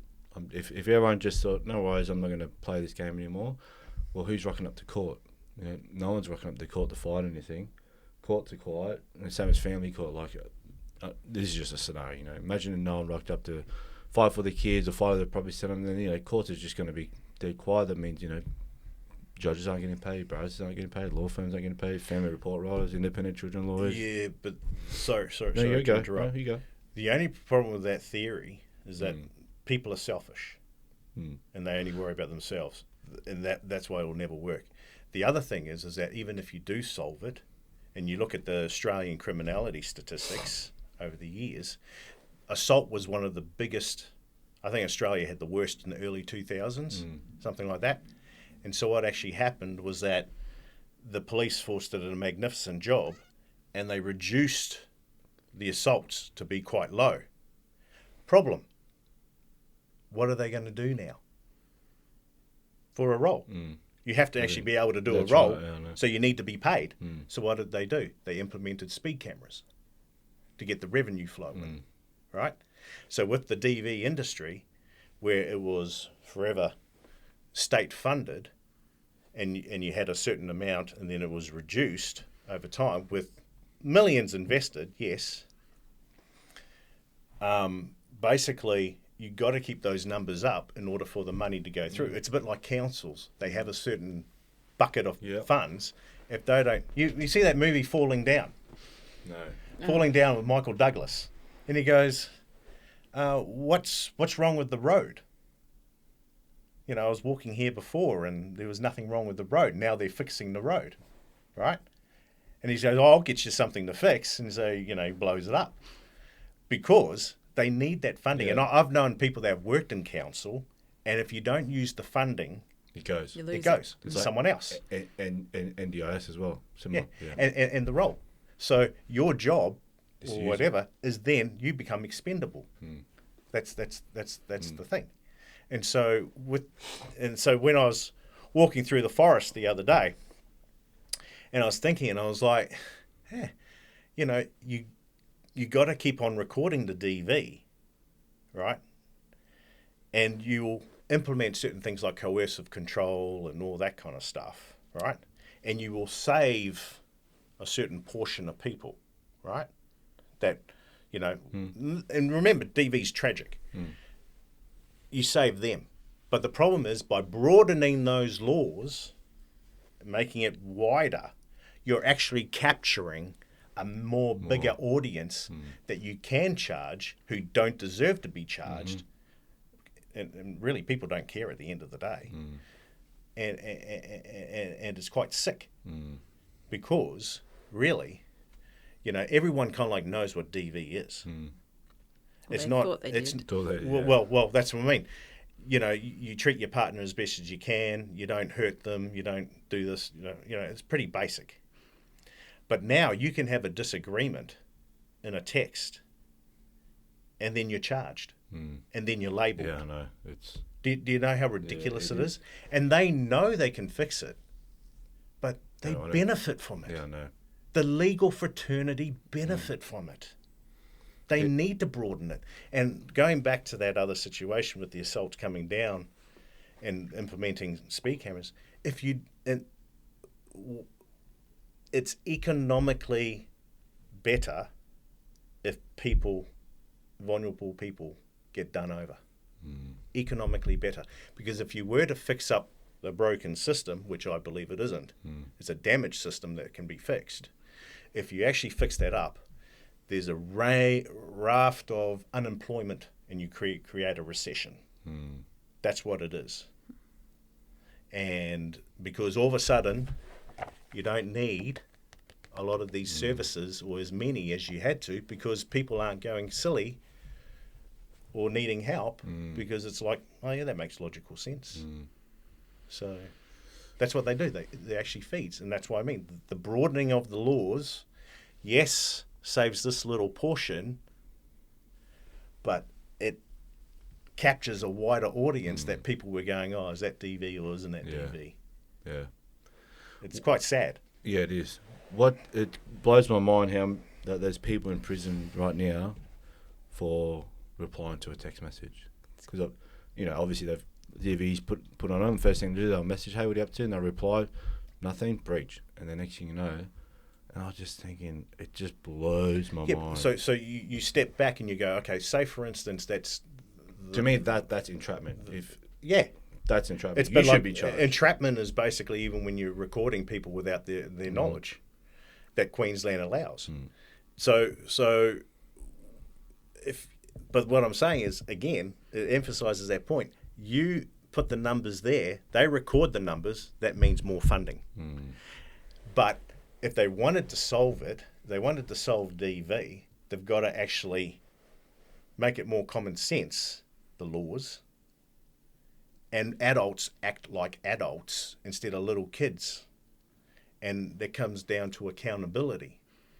And to me, if you're an adult and you want to get into a relationship, well, choose wiser. You know, and they'll go, oh, you're blaming it on the victims. No, I'm not. You're an adult. Choose your person that you want to be with more better. You know, and that's the hard truth.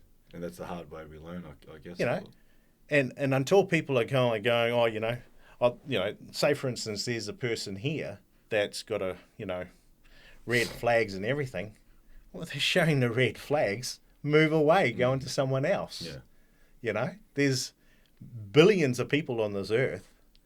But the unfortunate thing is you're bringing in self-confidence, you're bringing anxiety, you're bringing in all that stuff. But at the end of the day, if you got a good group around you, and if you're a mature adult, you should be able to choose wiser your partner.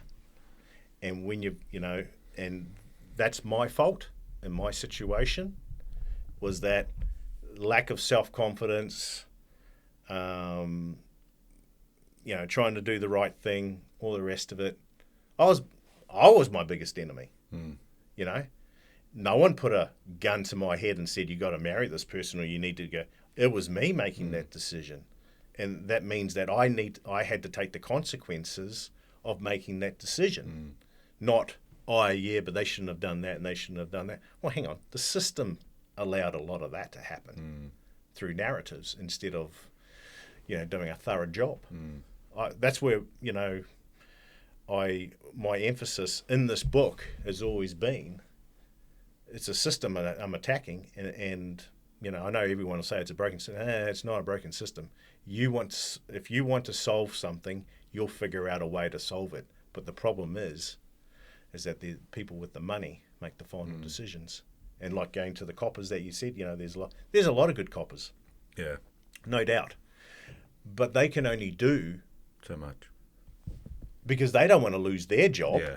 Do you know what I mean? If they do not follow the guidelines from the above, then they're risking their job. Yeah.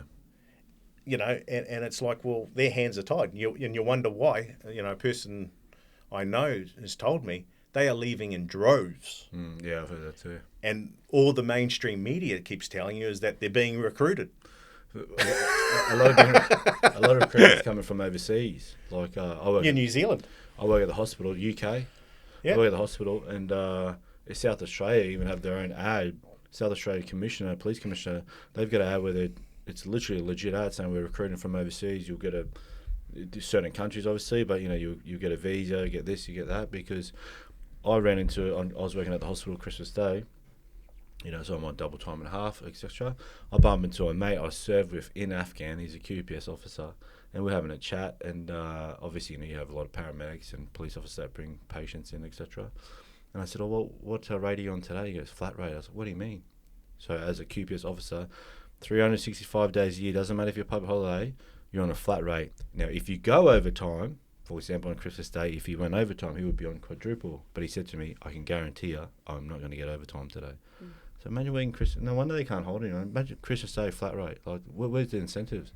Yeah, probably the busiest day of the year. Yeah, right. See, I remember, I was brought up watching. There's this American show called Chips with Eric Estrada and Larry Wilcox, and then I really admired the police. I really did. I really, really did. And I know it would be it would be the last job I'd ever want to do because you cannot win. If you go down one path, you're going to get hammered by the legal fraternity. If you go down another path, your morals are questioned. You go down another path, you got your colleagues having a go at you. I really feel for them because it's a no-win situation. And then you get idiots that basically call them derogatory names. Do you know what I mean? Yeah. So they can't win. And you wonder why so many commit suicide. Right? I had one QBS officer tell me that they have their station had a quota. Sorry, a female had come in to put a DV on someone, and this female police officer turned away. Said, "No, there's no evidence." And she got in trouble by her OIC and said, "Why didn't you put one on him?" And she said, "Well, I don't know exactly what she said, but she said there's just no evidence to put one on him." And the OIC said, "No, put one. I've got a quota to meet." That's right. Oh my gosh. So no, it's true. Yeah. And so the way she told me is, you can imagine, we'll make it up, Southport Police Station, Beenleigh, Broadbeach. This was how it was explained to me. Every OIC of the station is looking for promotion. So when it's promotion time, well, my police station put 5,000 DVOs. Well, hold on a sec. My police station put 7,000. Everyone's looking for that promotion. It's just a numbers game. I'm just thinking, man, like that is... It's sick. It is. People's It lives. is absolutely sick. It is. And they laugh when they go home and they're having beers and everything else, laughing at someone's misfortune. That's what I mean. I couldn't and I know that because some have messaged me and they've left because of this. I just, morally, I couldn't do it. And I'm like, good on you. And is that aircon smashing yourself? No, no. And then, I just think, man, imagine, how do you sleep? Like, how does Albanese sleep at night? But how do, knowing some of these officers are sleeping at night, knowing that they've gone and just turned someone's life upside down like that, Well, it's pretty simple. Well, I couldn't, but I mean... No. The kind, compassionate, empathetic individual can't. The human person can't. But there are just some crazy, evil people that probably they got neglected at a young age or got beaten up, and they had some issues here and there. That just readily can do it, and you go, how can you do that? I feel like it's probably going on spiritually here. I feel like the universe repays it somehow. So let's just say these officers or these mums that are doing X, Y, Z now, at a later on in life, it comes back to them, and let's just say one of these police officers put a TV on for no reason. Later on in life, they might have kids. That scenario is going to happen to their child, karma. And they're going to see, it's karma universe. Like what, and they think, oh Jesus, like you're laughing back then, but now this same pain that you've caused is happening to your son, and now you're a grandparent type thing, Well, people asked me when they saw the evidence. They said, "Why did you never go down that path of charging?" And it's pretty simple to me. We're not in a relationship. There's no point destroying a person. For what? Do you know what I mean? Like, I got attacked and all the rest of that kind of stuff, and I've got the evidence. But I never went down that track of charging someone. You kind of like just go, let bygones be bygones, All the best. And I've got the evidence. I could easily go and get people charged. Why? Like, who does that benefit? And the biggest risk I had, and this is where, have you heard of King Solomon? I have. King Solomon, and there's a tale of the parent and the child, the two parents, the two women and the child. And they're basically both fighting over the child, saying it's theirs. And King Solomon basically said, I'm going to cut this baby in half, and you can have one half and you can have the other, because you're both squabbling about. One party said no. The other side can win. Because you never wanted that to happen.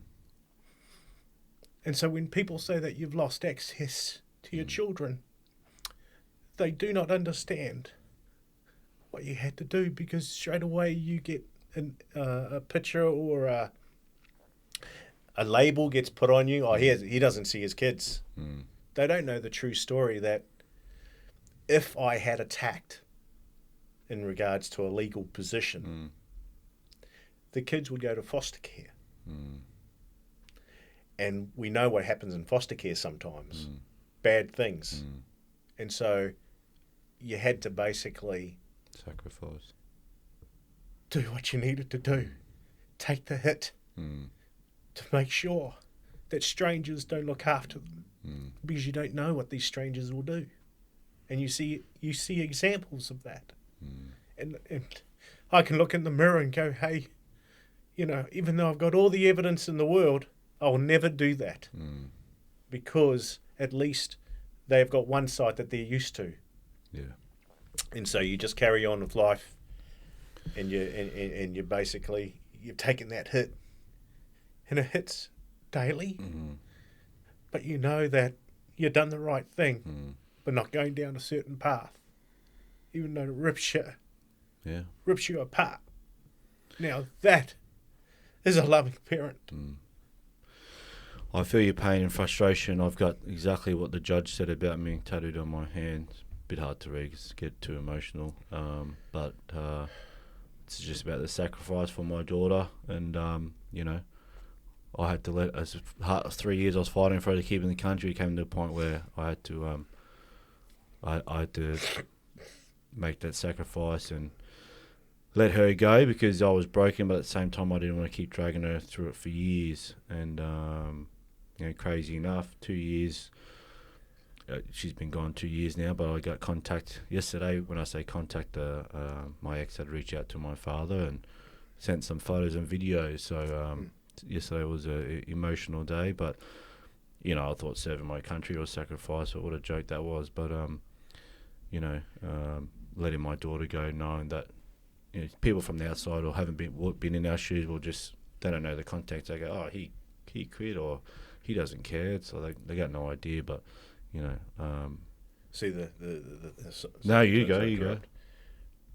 The first line that came across the prosecutors, that I was a violent man. That was the first thing he said. I didn't do well in league because I just couldn't inflict damage on another human. Yeah. Like, you know, and I love the game, but you have to have some dirtiness in you to exceed. I never had that. I've never hurt anyone in my life. Yet, they basically straight away, the first line was, oh, he's a violent man. Where's your evidence, mate? Yeah, that's right. You know? And it's just, you know, I've never been in a fight. I've always walked away because I saw a fight as you either win and you get done for assault, or you lose and you're in hospital. You know, and that's the same thing. Like, you know, as a sport itself, I had the intellect. I just didn't have the dedication that, you know, I see a person there, I'm going to injure them. Nah. You know, and that was just, you know, sometimes I wish I represented myself. So do I sometimes. Because, you know, you got and I remember self-representing and going back to that full thing where I said, look, supervised vision had supervised visits. It went for a couple of years. And so the option was either, I think there was an option of taking the kids on the weekend or something like every second weekend or something like that. Like, why would I have that? We had 3 years of 50-50. Yeah. Now you basically put me in a supervised centre. Then, we should go down this route. And I said, nah, I'm stopping it right now. And if I lose or whatever, I lose. But we are not mucking around with this whole 2 hours here or 2 hours there every second weekend. That's nothing. That's actually, it actually is not, I see it as no benefit to any party. And so that's why I went for 50-50 or 100 or 0, because straight away it was like, you knew you're going to lose. But that's one of the things I love about myself is the selfless part, where you go, someone has to take the hit. And maybe I'm too traditional or whatever. I believe the male, if they're a leader, they have to take the hit. During that 6-year court battle, 6 years. Do you meet Ange during that point? What point? Yeah. Ange and I crossed paths in 23. I might cross over to you then. Give the big fella a break. And how did you guys? Well, actually, tell us a little bit about where you're from and where you grew up. I'm a Queenslander. Queenslander. Grew up in the country. Whereabouts? Dolby. Well, so Cherry Creek, Cherry Blackbutt. Oh yeah, Blackbutt. Yeah, me and some army mates bought avocado from there back in the day. I sold out. The boys still got it, but yeah. Well, so I'm, I've lived in a few different places, but I came back to Brisbane and settled here. Yep. And I'm. Where'd you go to school? In Dolby. Dolby. Yeah. Yeah. So got out of there as quick as I could. Yep. Wanted to explore the world a bit, and but I'm a bit more adventurous, I guess, than some country people. Yeah. But I'm pretty happy being in Brisbane now. Not too bad. Did you go to many rodeos growing up? Or? Oh no, I'm not that country, but I did go to a couple. I went to one. It was at Crow's Nest. Yeah. And you know what? It was awesome. I mean. Yeah. They still have them out there. Yeah, I went. Yeah. That's the one I went. The one and only I've been to. But I remember they had a Ringers Western van there, merchandise. I was like, buy a full kit. I'm from the city. And someone said to me, don't quote me, like, no, you can't buy stuff from there. I was like, why? Because apparently I don't know, the owner was involved in a pedophile ring or something. I don't know. I'm not saying that's just... Country people love to gossip. So I said, all right, I'll go buy some R.M. Williams. Like, no, that's what City Slickers are. Yeah. Can't win. Ariat.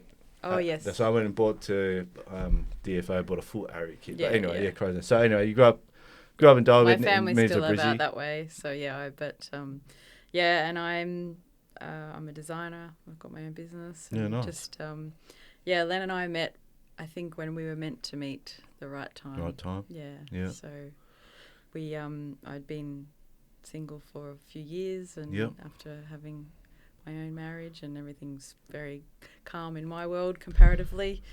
And we met around the time that he actually stopped being able to see his children. So I never got to meet them, unfortunately. What's it like, and I hope you don't mind me saying, because, it's, I speak to my partner about this all the time. I say, it's not easy for her to date, and I refer to me as a broken father, because, there comes a lot of trauma, energy, and that absorbs on her. And because, there's days, like yesterday was a good day, but I mean, the bad days outweigh the good, and there's days where I'm just low on energy, and she has to absorb that, like, I'm not saying that's what happens with Len, but, what's it like? No, I think that is the thing where we met, and he needed me to help him, and I didn't know that really at the time, but I think he's helped me a lot too, I have to say, like so many ways. But I think that's what makes it work. We're actually really there for each other, and we are very connected, so the emotional side can be a lot, because there's a lot of emotion. Because he's a very caring, sort of selfless person, and he might come across as kind of brutally honest, but he's also that way because he cares so much. And we've been through a lot together in such a short period of time. Yeah, I bet. And I probably came into it very naive, actually, about this world of marriages going badly, or divorces going badly, and children and DV and just parental alienation, and I didn't know anything about any of it. I was probably one of those people looking at people with a DVO thinking they were a bad person and judging them, not knowing, having ever come across anybody in my life who had that. And so I have definitely had my eyes opened. And, I had definitely come across women who are very selfish and out to get it all and win everything. But I don't really associate with people like that. So I'd never kind of seen the outcome of that. So, it's definitely not just in that area, also in politics, and we talk about a lot of stuff. So my eyes were open to not just that, but I think my kids were like, what what's going on? But that, I think I'm a lifelong learner, so I'm always interested in really understanding. So I don't just take his word for it. He's told me a lot of stuff, but I also then, go and look at it for myself and really, I'm not an analyst, but I definitely do my homework. Yeah. So I, what I found really shocked me, actually. Yeah. Yeah, it is. And I have a lot of female supporters, like, obviously they're dating a broken father or seeing one, and they see the hurdles that they're facing or their journey, and, it's a shock. It's a shock for everyone. That's why I do the podcast. So, so you guys meet. You obviously hard deep in family court at the time. Was that hard to open up? I was self-representing at that stage. So, yeah. Well, just before I was self-representing, actually. Yeah, well, so actually I was with a representation when we first met. And then a few months after that, then I started self-representing. Because, maybe I'll just turn this. What, was it hard for you to talk to Ange, open up to Ange? Like, for example, I remember going on a date when I was going through family court, and I was seeing my daughter and every second Saturday, Sunday for, at that point in time, I think it was 3 hours on a Saturday and Sunday. And it was a Saturday night, and she asked me, what'd you do today? I was like, I saw my daughter. I have her every second weekend.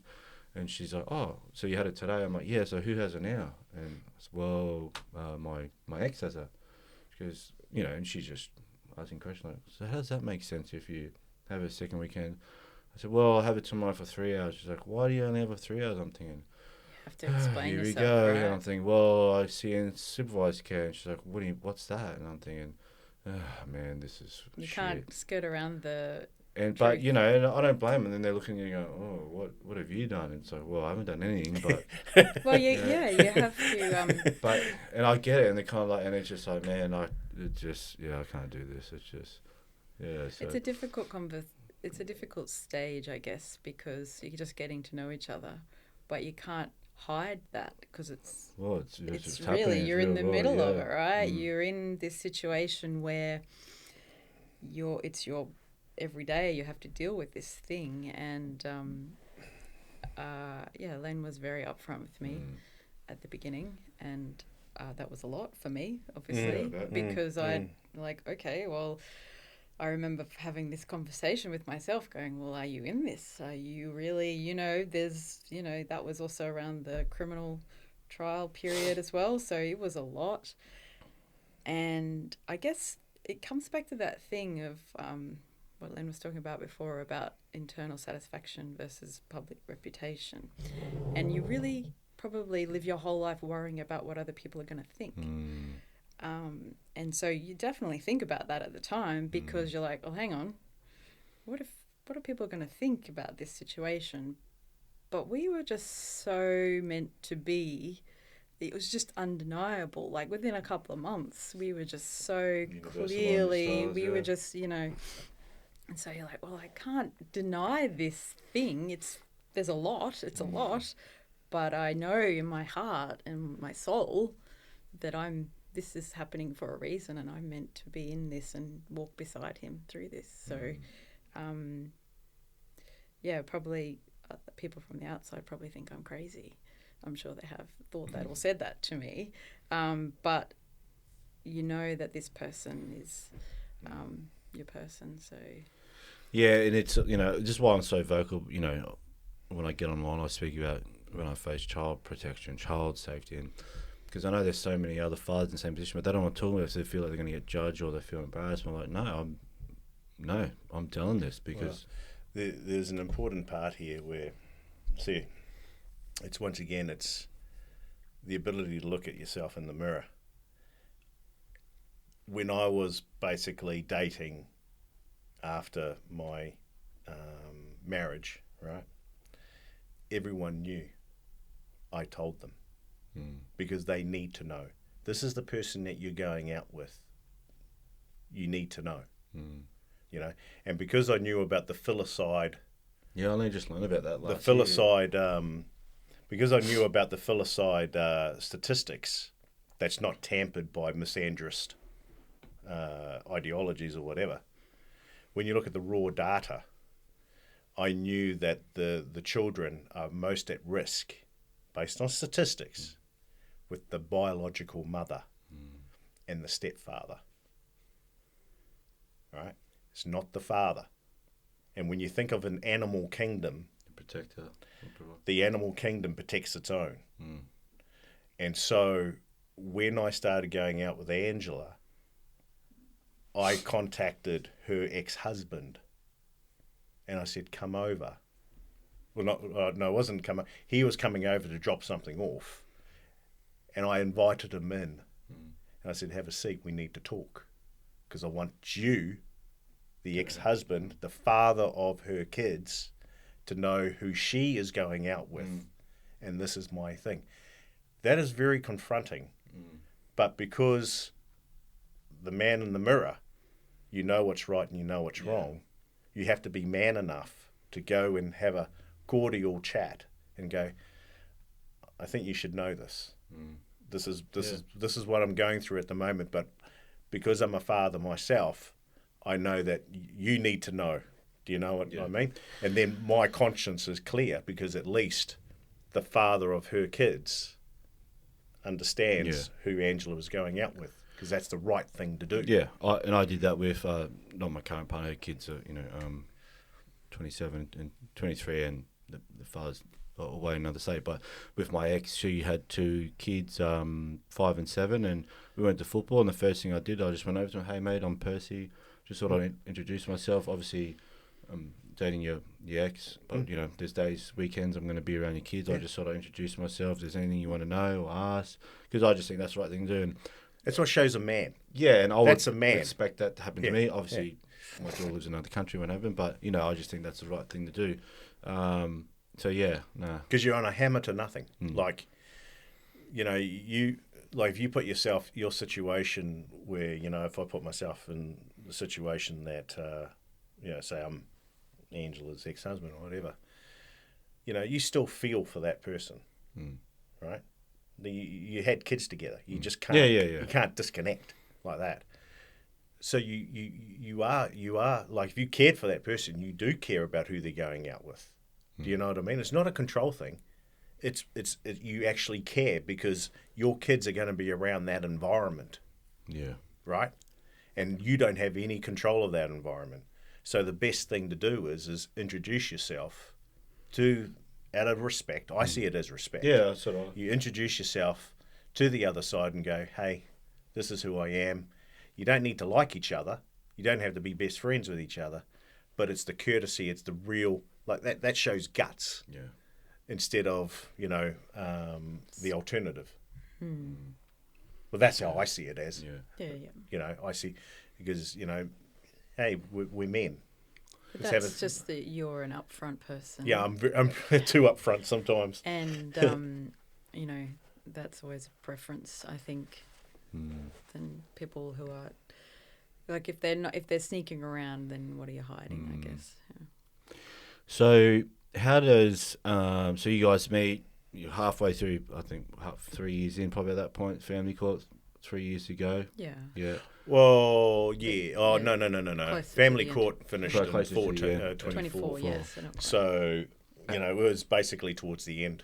Yeah. How does family court come to an end? I basically lose. Yeah. Everything. Lose everything. If you don't mind me, like the judge, what the handing down, or the judge, or what was the... The system beat me. That's it. Yeah. And that's why I wrote the book. There's many reasons why I wrote the book, but the system beat me, and it's not a broken system. It's a well-designed, well-functioning. Before we get in the book, I just want to try and finish the family court journey. Yep. So you haven't seen your kids for quite some time now? Yeah, well, it's nearly 3 years. That's not because of court order, right? Is that just because of... when you know you're going to lose and you're going to get slaughtered, you really don't care what the technicality stuff is. At the end of the day, you don't see them. Who cares what, is written?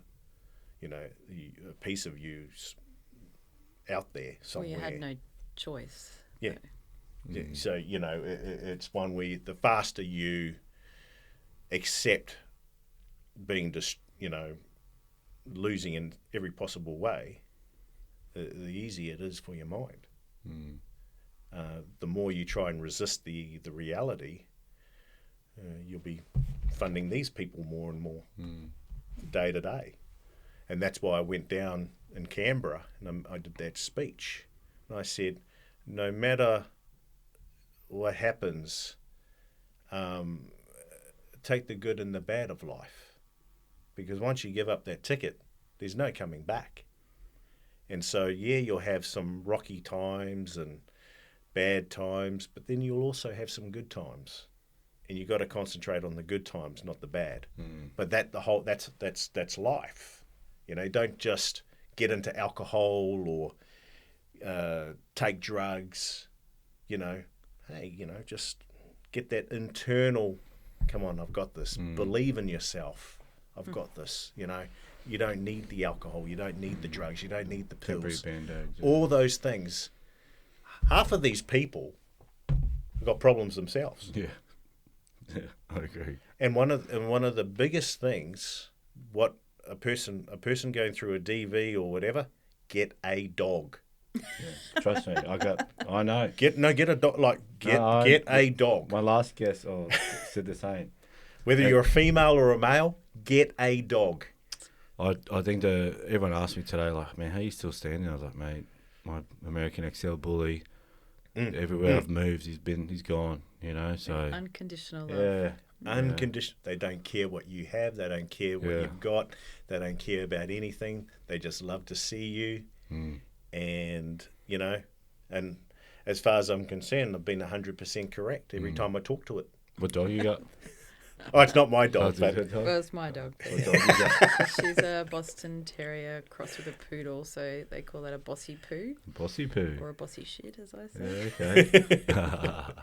She's, She's very spoiled by Len. I've got a very close affinity with dogs from when I was younger in Samoa all the way through. When people were, like when family members were playing with family members, I'd be sitting next to my right-hand mate, my left-hand mate, whatever, and it'd just be me and we're watching. You and the dog. Me and the dog. And it was always, where's Len? Oh, he's playing with the dog. Always the dog. And then they pass away and then another dog, and then I have an affinity with them.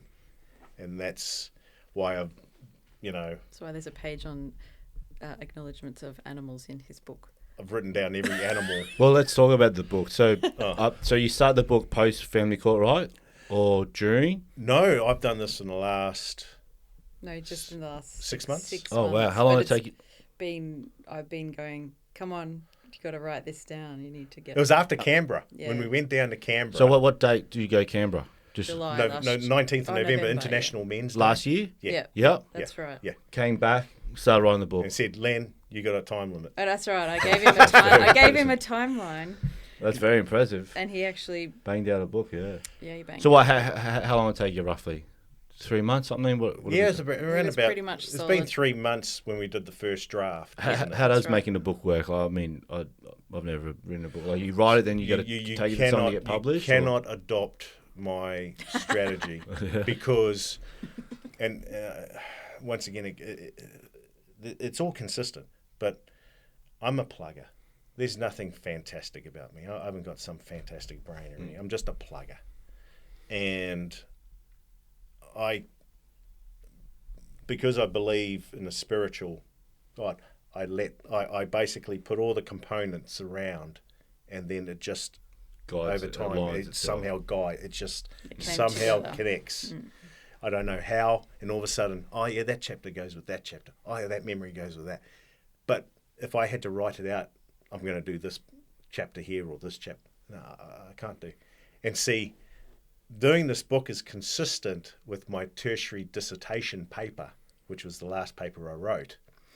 And I had to present that in front of the professor of ethics at the Tech. Yeah. I went to Tech. And I'm going, ethics is a load of rubbish, and social responsibility, all the rest of it.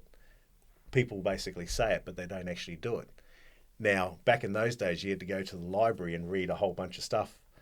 And so when I did that dissertation, which I got, a very good mark for, it basically showed the evidence of what I basically said. Now, a lot of people, when they're doing their dissertation paper, went for something, popular or whatever. But typical me, I go, what's controversial? I'm going to go into that, and I'm going to basically prove that that narrative is wrong.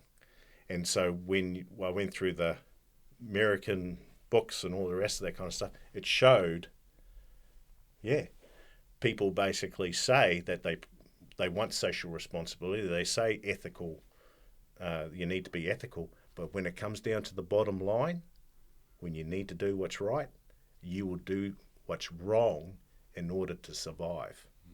So it's the same principle. It's the same principle. Self-preservation, institutional preservation, and so it's funny when I did that paper, over 25 years ago, I come and done another controversial book where, I talk about a whole bunch of different things. Like when I look at some of the things the viewers can expect reading your book? Oh, well, if you want confrontation, this is the book for it, but it's got the evidence behind it. Yeah, the scientific evidence. So it just talks about things, obviously I'm introduced, and then what a lethal phobia is, and it gives examples of that, why people don't follow what the evidence shows, and then it talks about the dangerous law, the DV industry. It talks about, a classic example is they will promote a book where it's called How to Destroy a Man, but when the Red Pill came out by Casey J, where she was previously a feminist, now she's no longer a feminist, and she did a documentary on men's rights, they ban it over in Australia.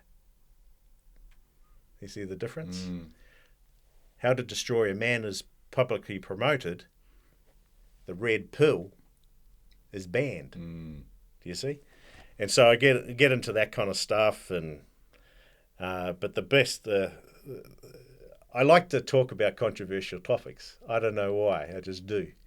And so I talk about the designed machine, and then alethiophobia in the wider world, and that's where I go into the DV funding, and I show the tables and everything else, and it's clear as day.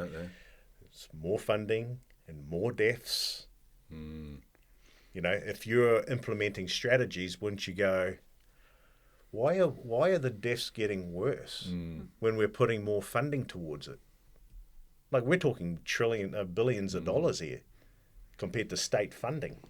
Do you know what I mean? Or $2 million or whatever.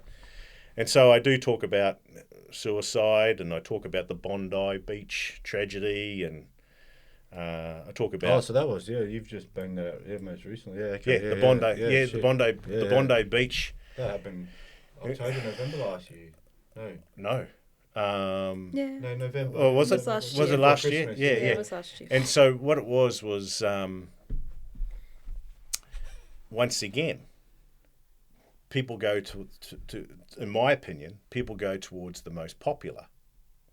But really, if you have lived through being isolated from society and you feel that you're at rock bottom, anything is possible, sadly.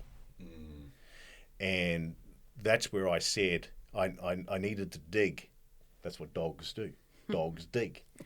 And I digged, and then I found, and what they do with the media, they usually put what they want you to read, and so straight away I do the opposite, and I read the middle part, because I know the other two are trying to direct me on how to think. Programmers. So I basically read the middle part. And in an article on the Bondi Beach, it said that a colleague basically said that the son, attitude and persona and behaviour had basically changed since the breakdown of the relationship between him and his mother and his father. Right? So you go, oh yeah, that's okay. Why is that in the middle?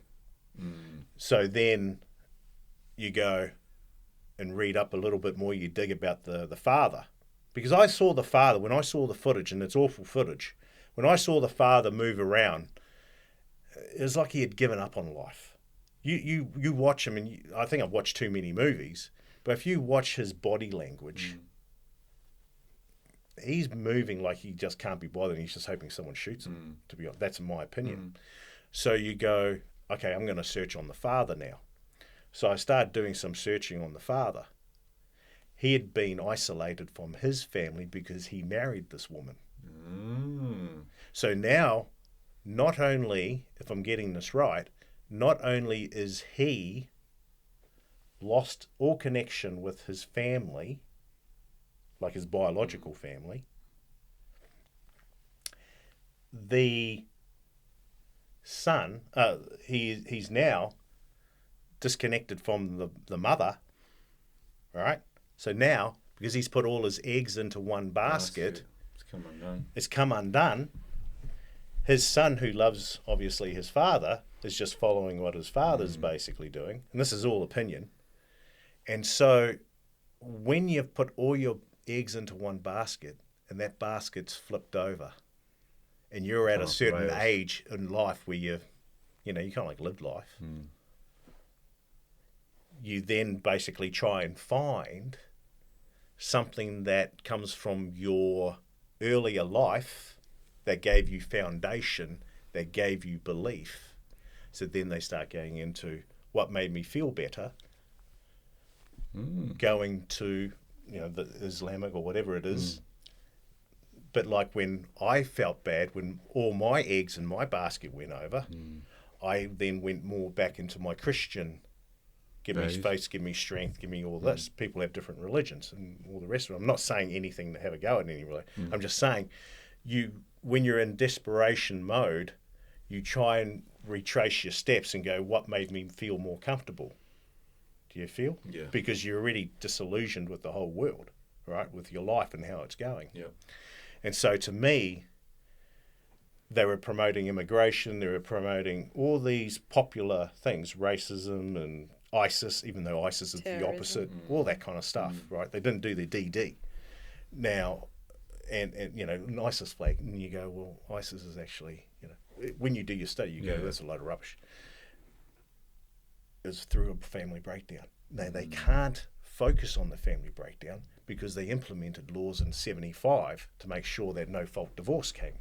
Right. So they have to focus on the emotional trigger points, which is, this is an immigration issue, so one politician follows that.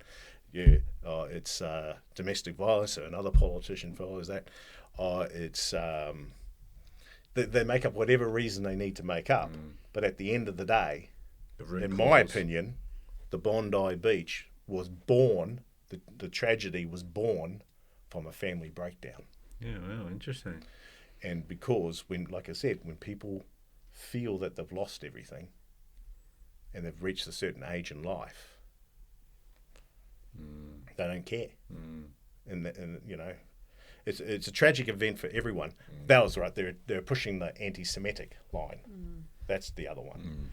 But and they're bringing in October 7 and all this kind of stuff. That's another story. Yeah.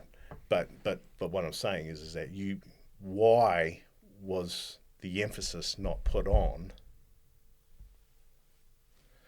the whole breakup, and why is it put in the middle of a long passage of things to read? Because people haven't got time to read the whole thing. They rely on that, so they can push through a narrative because people haven't got time. People are going from here to here to here to here. They haven't got time to read the whole thing. Do any more research themselves. Yes, yeah.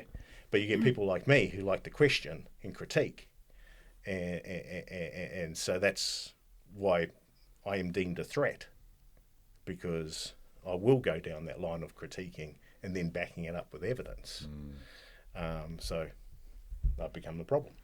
That's why this book with the DV, the strangulation law, making people aware, hey, this guy basically said, the strangulation law is this. Is that true? Well, do your research and you'll be shocked. And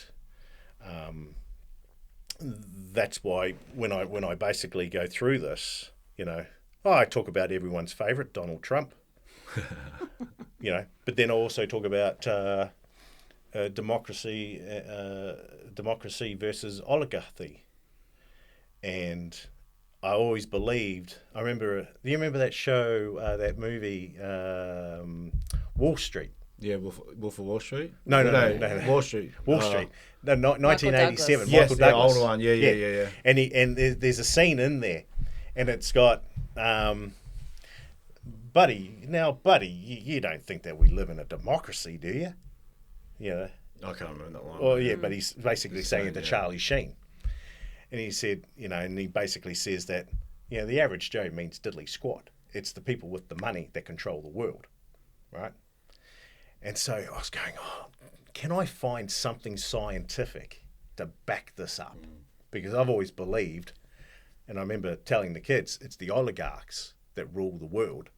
It's not the presidents or whoever they are. They're just puppets put in there because they've been funded to be put in there to make certain things happen. And I came across it. There was a Princeton University study, so Princeton, America. And it basically said that when it came to policy making, the elites, 90%, 91%, determine what policy is. And so what they do is, and so therefore, what democracy do we have? Nah. We are designed, and this is the thing, it is designed and marketed in a way that you think a certain way. So Donald Trump, for instance, right? You either like him, dislike him, hate him, love him, whatever. He's a polarizing individual. Now, because I've always believed that the president of the United States is not even near the most powerful person in the world, even though it's proclaimed that he is. He has to basically do whatever the people that funded him into place want.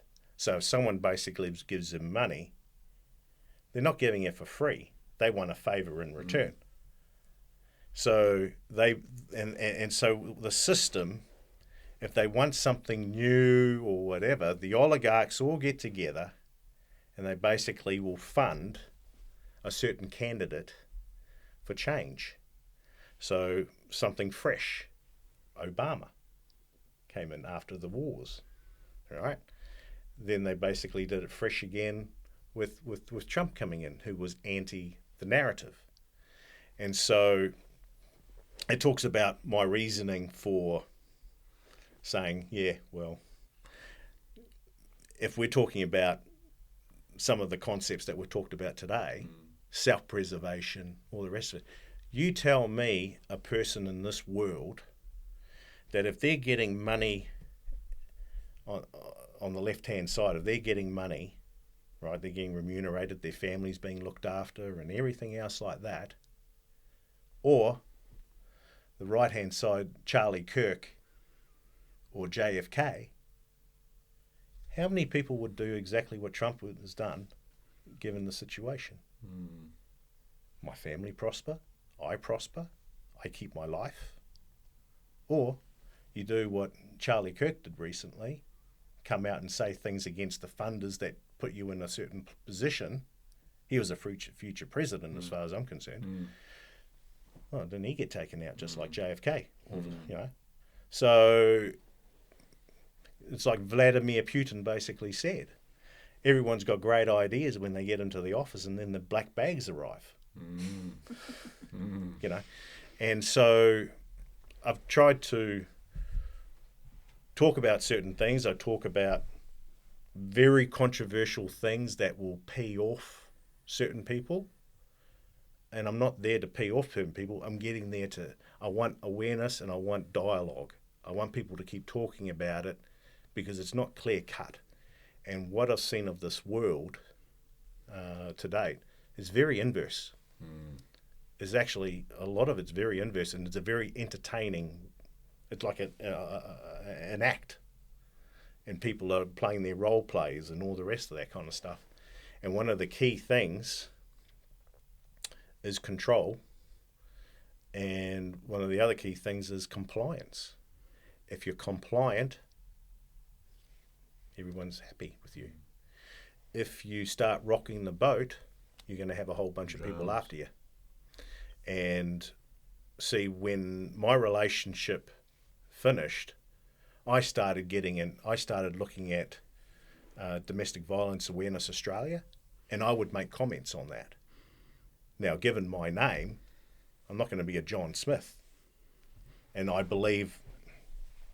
personally believe, when I went into battle, I had a hell of a lot of opponents.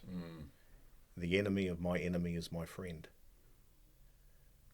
And that's why people can come up and say certain things, and they go, oh, yeah, that's just another asshole or whatever, it's got an opinion. When it's backed up with scientific evidence, you're a threat. And that's why they tried to destroy me. The system tried to destroy me. It wasn't individuals, it was a system that tried to destroy me. And this is my FU to the system. Well, where's the book available? Online or? Yeah, on the website. On the website. So just for the viewers at home, so you've got official it hasn't been launched? It will be available. Probably by the time this comes out, it'll be available on the website.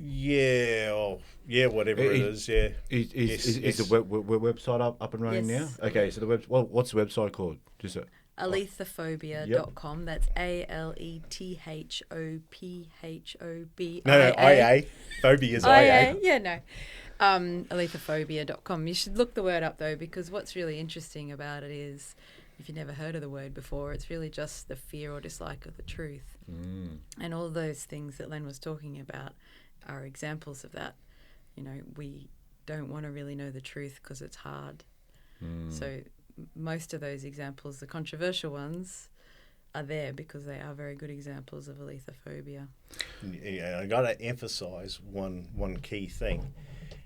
Angela and I love each other immensely, but it does not mean that Angela agrees with everything I say and vice versa. So some of the stuff that's in this book, Angela will have a different viewpoint, and I respect that, and she respects me putting it out for discussion or whatever. And I have no problem discussing a whole bunch of stuff that's written in that book. And that's where I've made sure that my emphasis of the book is not individuals, it's the system. And it can be fixed if people really want to fix it, And the only reason they say it's a broken system is because they think it's too far. Well, if they're broken, get rid of it. Put in a new system. That's what you do with something that's broken. You broke a glass or whatever. What do? Do you just try and put it all together and say, oh, it's a broken system? No.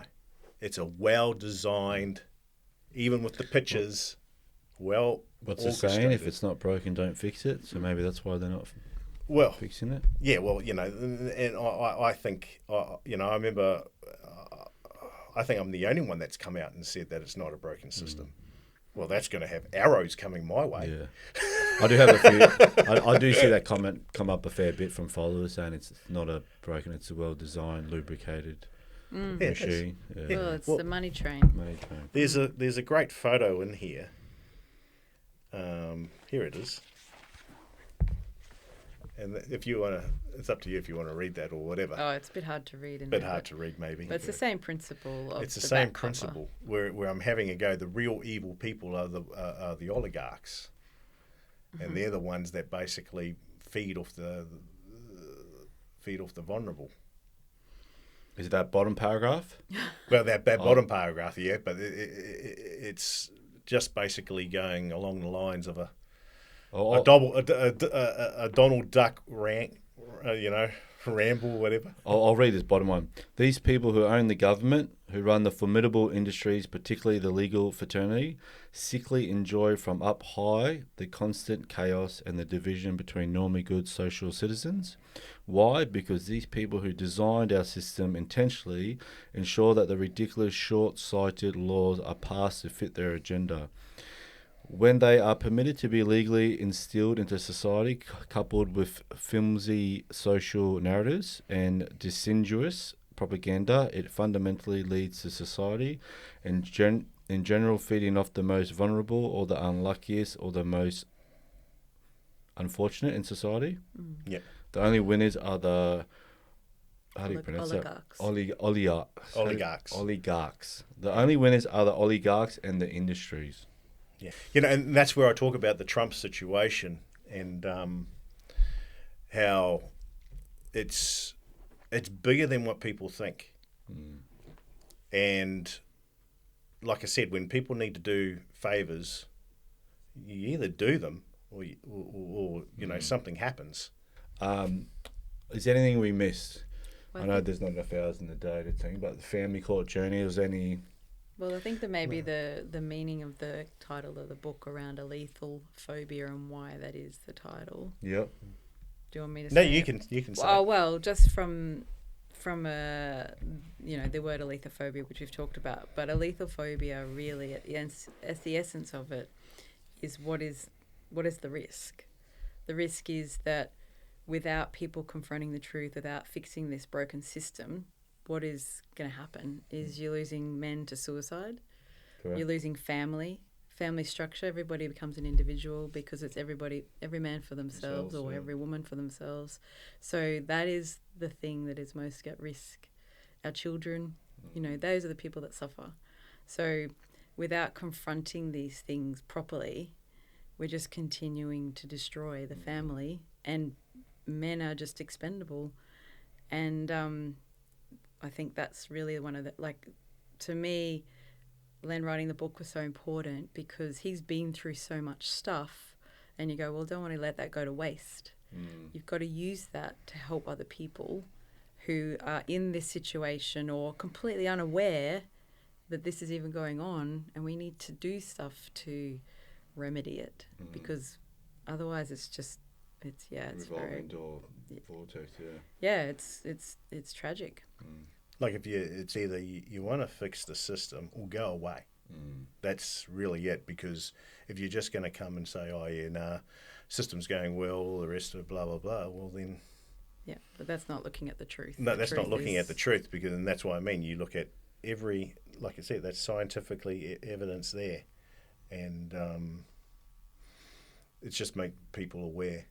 Make people aware, just like what we talked about before when you showed me what you showed me. At least he knows people. Yeah.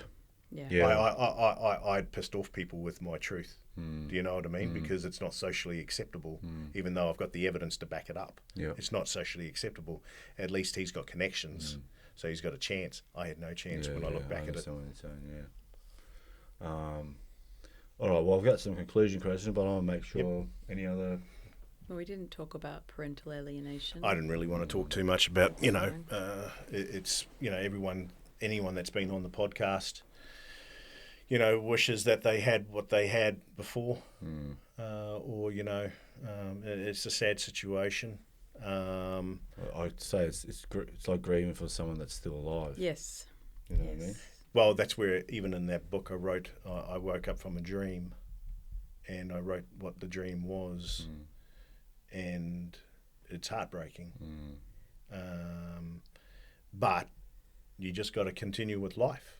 You just have to, and every time I think my life is not going the way I want it to go, I think about the people that are in war battles, the people that are hungry. Do you know what I mean? They're being bombed every day or something like that.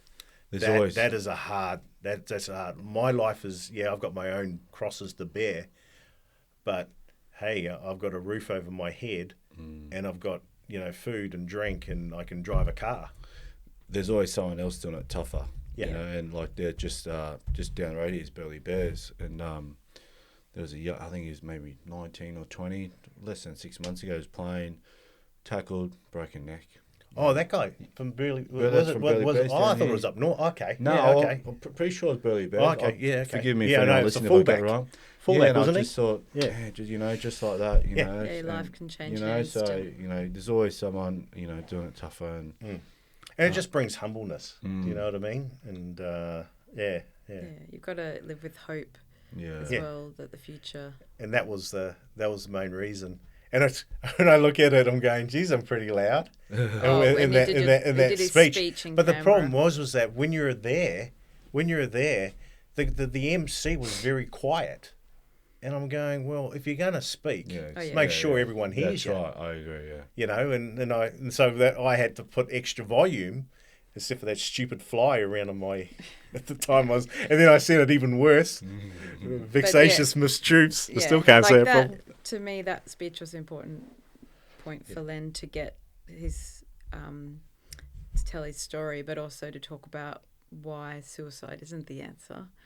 But it's very hard for anybody in that situation. That's right. When people are pushed through these sort of circumstances, is like, you can understand why. Yeah. Like give up. 1 in 400 trillion. Chance of being born. That's, so that's 9 months. 1 in 400 trillion. And, you know, that's 100 times or whatever it is, greater odds than winning the lotto. Yeah. And so you're going to throw that life away because life isn't easy, or, you know, you've had some rotten luck.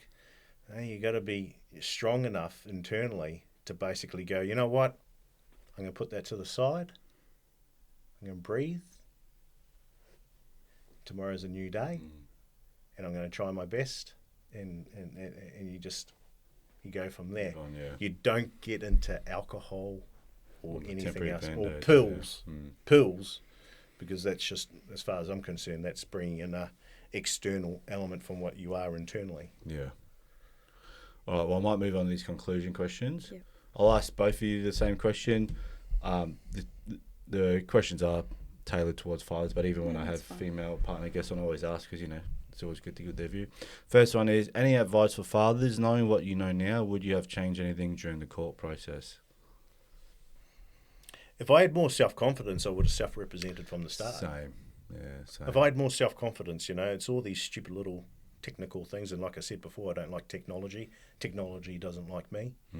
And if I'd done that and I had a bit more self-confidence, it would have been better. Would have been better. But then, you just don't know. Yeah, well, you just don't know. There's different elements at play. There's a whole bunch of different things. So, if I'd gone down there, who knows? I really don't know. It's no easy solution, that one. Yeah.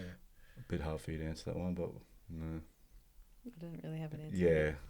How do we change the system? Excuse me. Which part? Exactly. I don't know.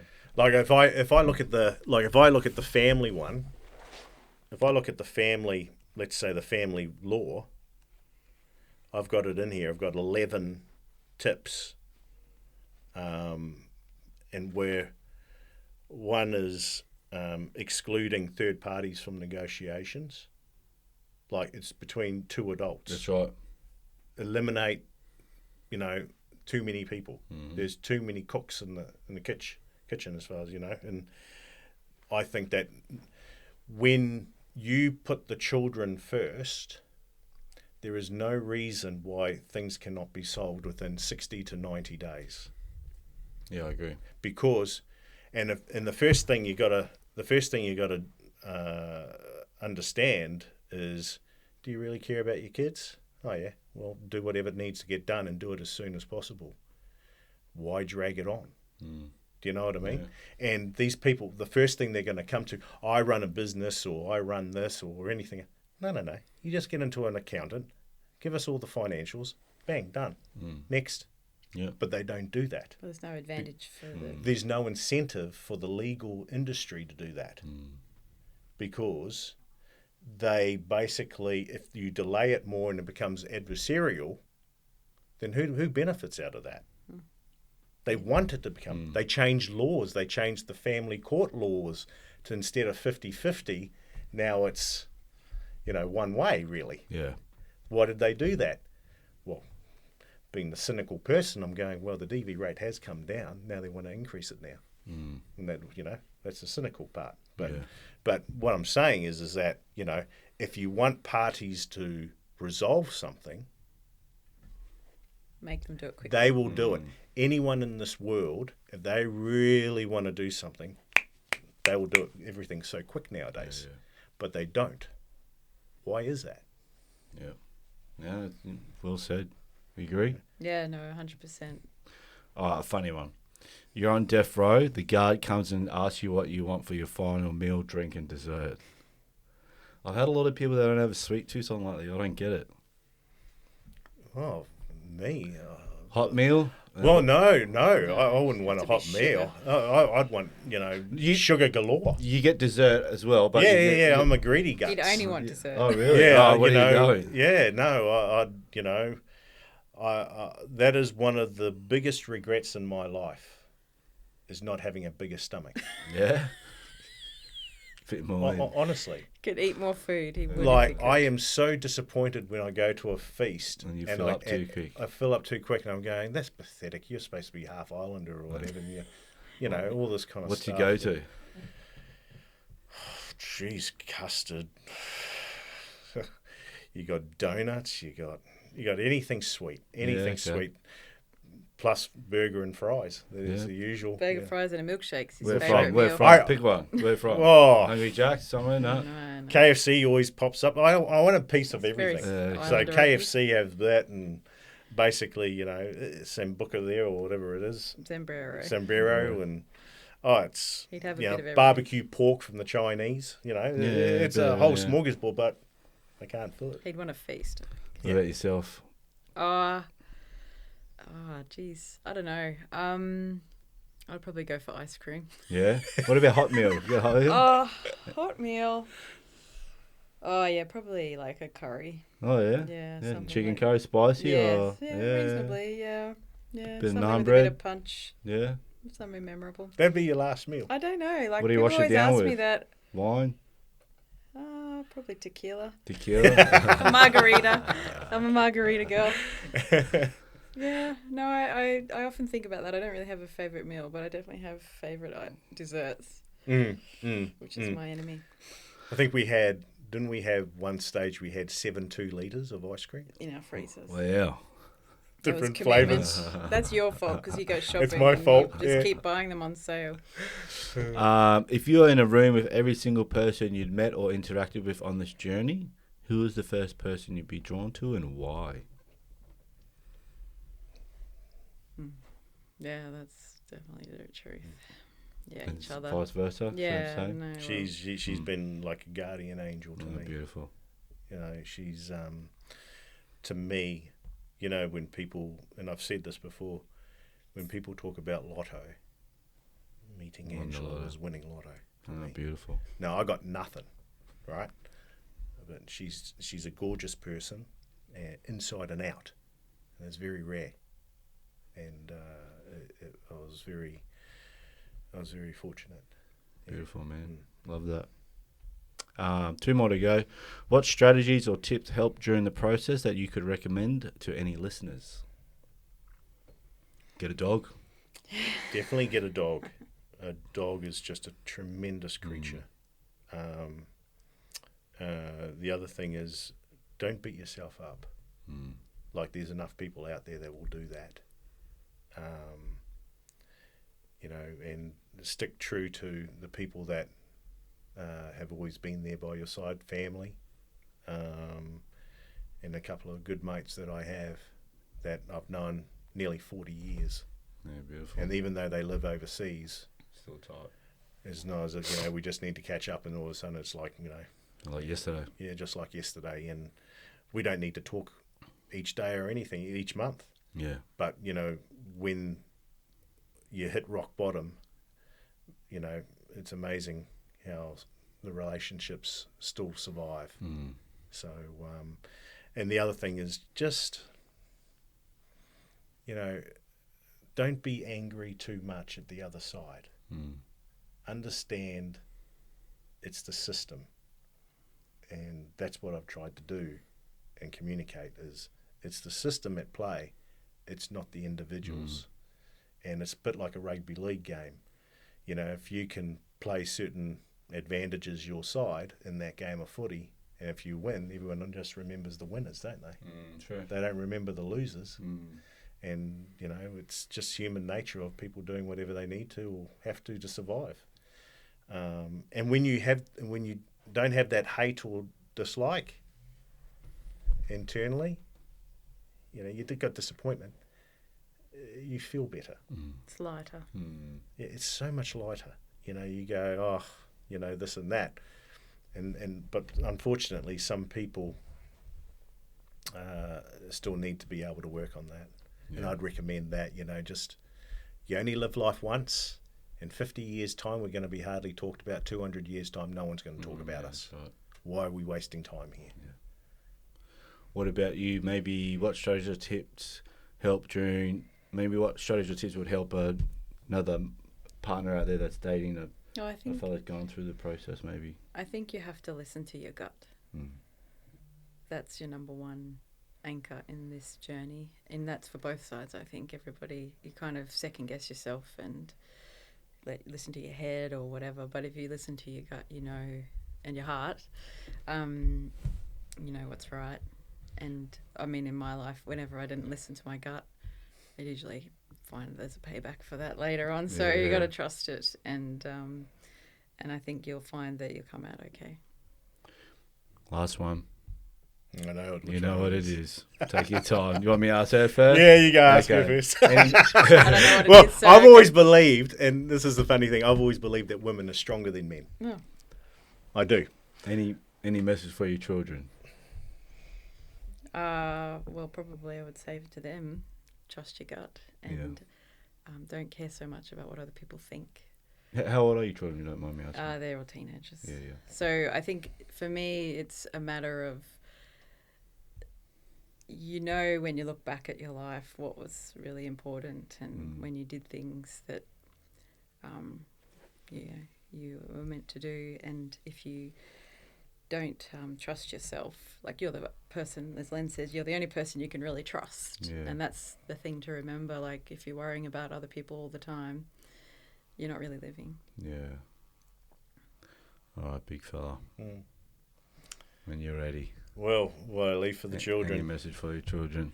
I'm just so proud of them. It's take your time, brother. Yeah, no, it's I am so proud of them. They didn't deserve any of this. And I want them to continue doing what they're doing, whatever it may be. And that my door's always open, and the infinity, that connection we had, and they just need to live their life, look after themselves, look after each other, and just know that their dad tried the best he could. And even when he knew he was losing or he was going to lose, he still remained committed.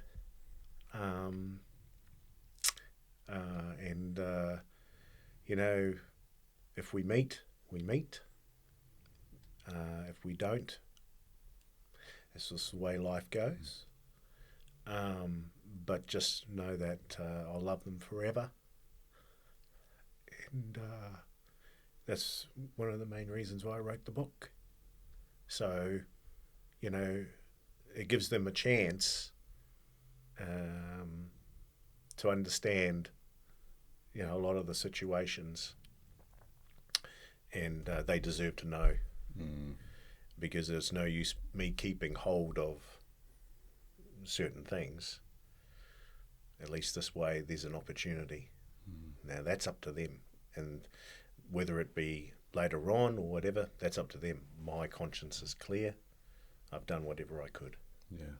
And thank you so much for having us on. No, mate. Thank you both for coming on. I have no doubt they're going to see this message one day, so... but on behalf of the Broken Fathers podcast, I'd like to thank you both for coming on, taking time out of your day to come down. I hope it's been like a relief or a weight off the shoulder to help you move forward, knowing that your story's here and time and date stamped, and wishing you both nothing but the best moving forward. And For the viewers and listeners, the book will be online in a couple of weeks, roughly, give or take. Oh yeah. Well, I don't want to rush. Yeah, okay, don't. Just stay tuned. Watch that space. And yeah, guys, anything we missed before we close it up? No, you know, I'm wondering to see what happens from this. Well, we'll find out. The fallout. You know, people don't, like I said, people don't like the truth. You know, and the stuff in that book, there's a lot of truths there. It's going to rattle a lot of them, but you know, at the end of the day, I actually want things to be better.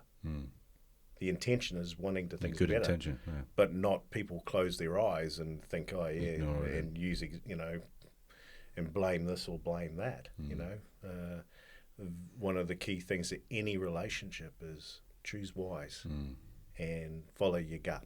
Yep. And whatever happens, but you know, just for people to look after themselves and know that the sun always rises in the east every morning, and not to beat themselves up. Yeah. Well said. All right, guys. All Are right. you happy with that? Yes. Sign off. Thank you. Thank you so much for coming on, my man. Thank you so much, Ange. Appreciate it. No Cheers. worries.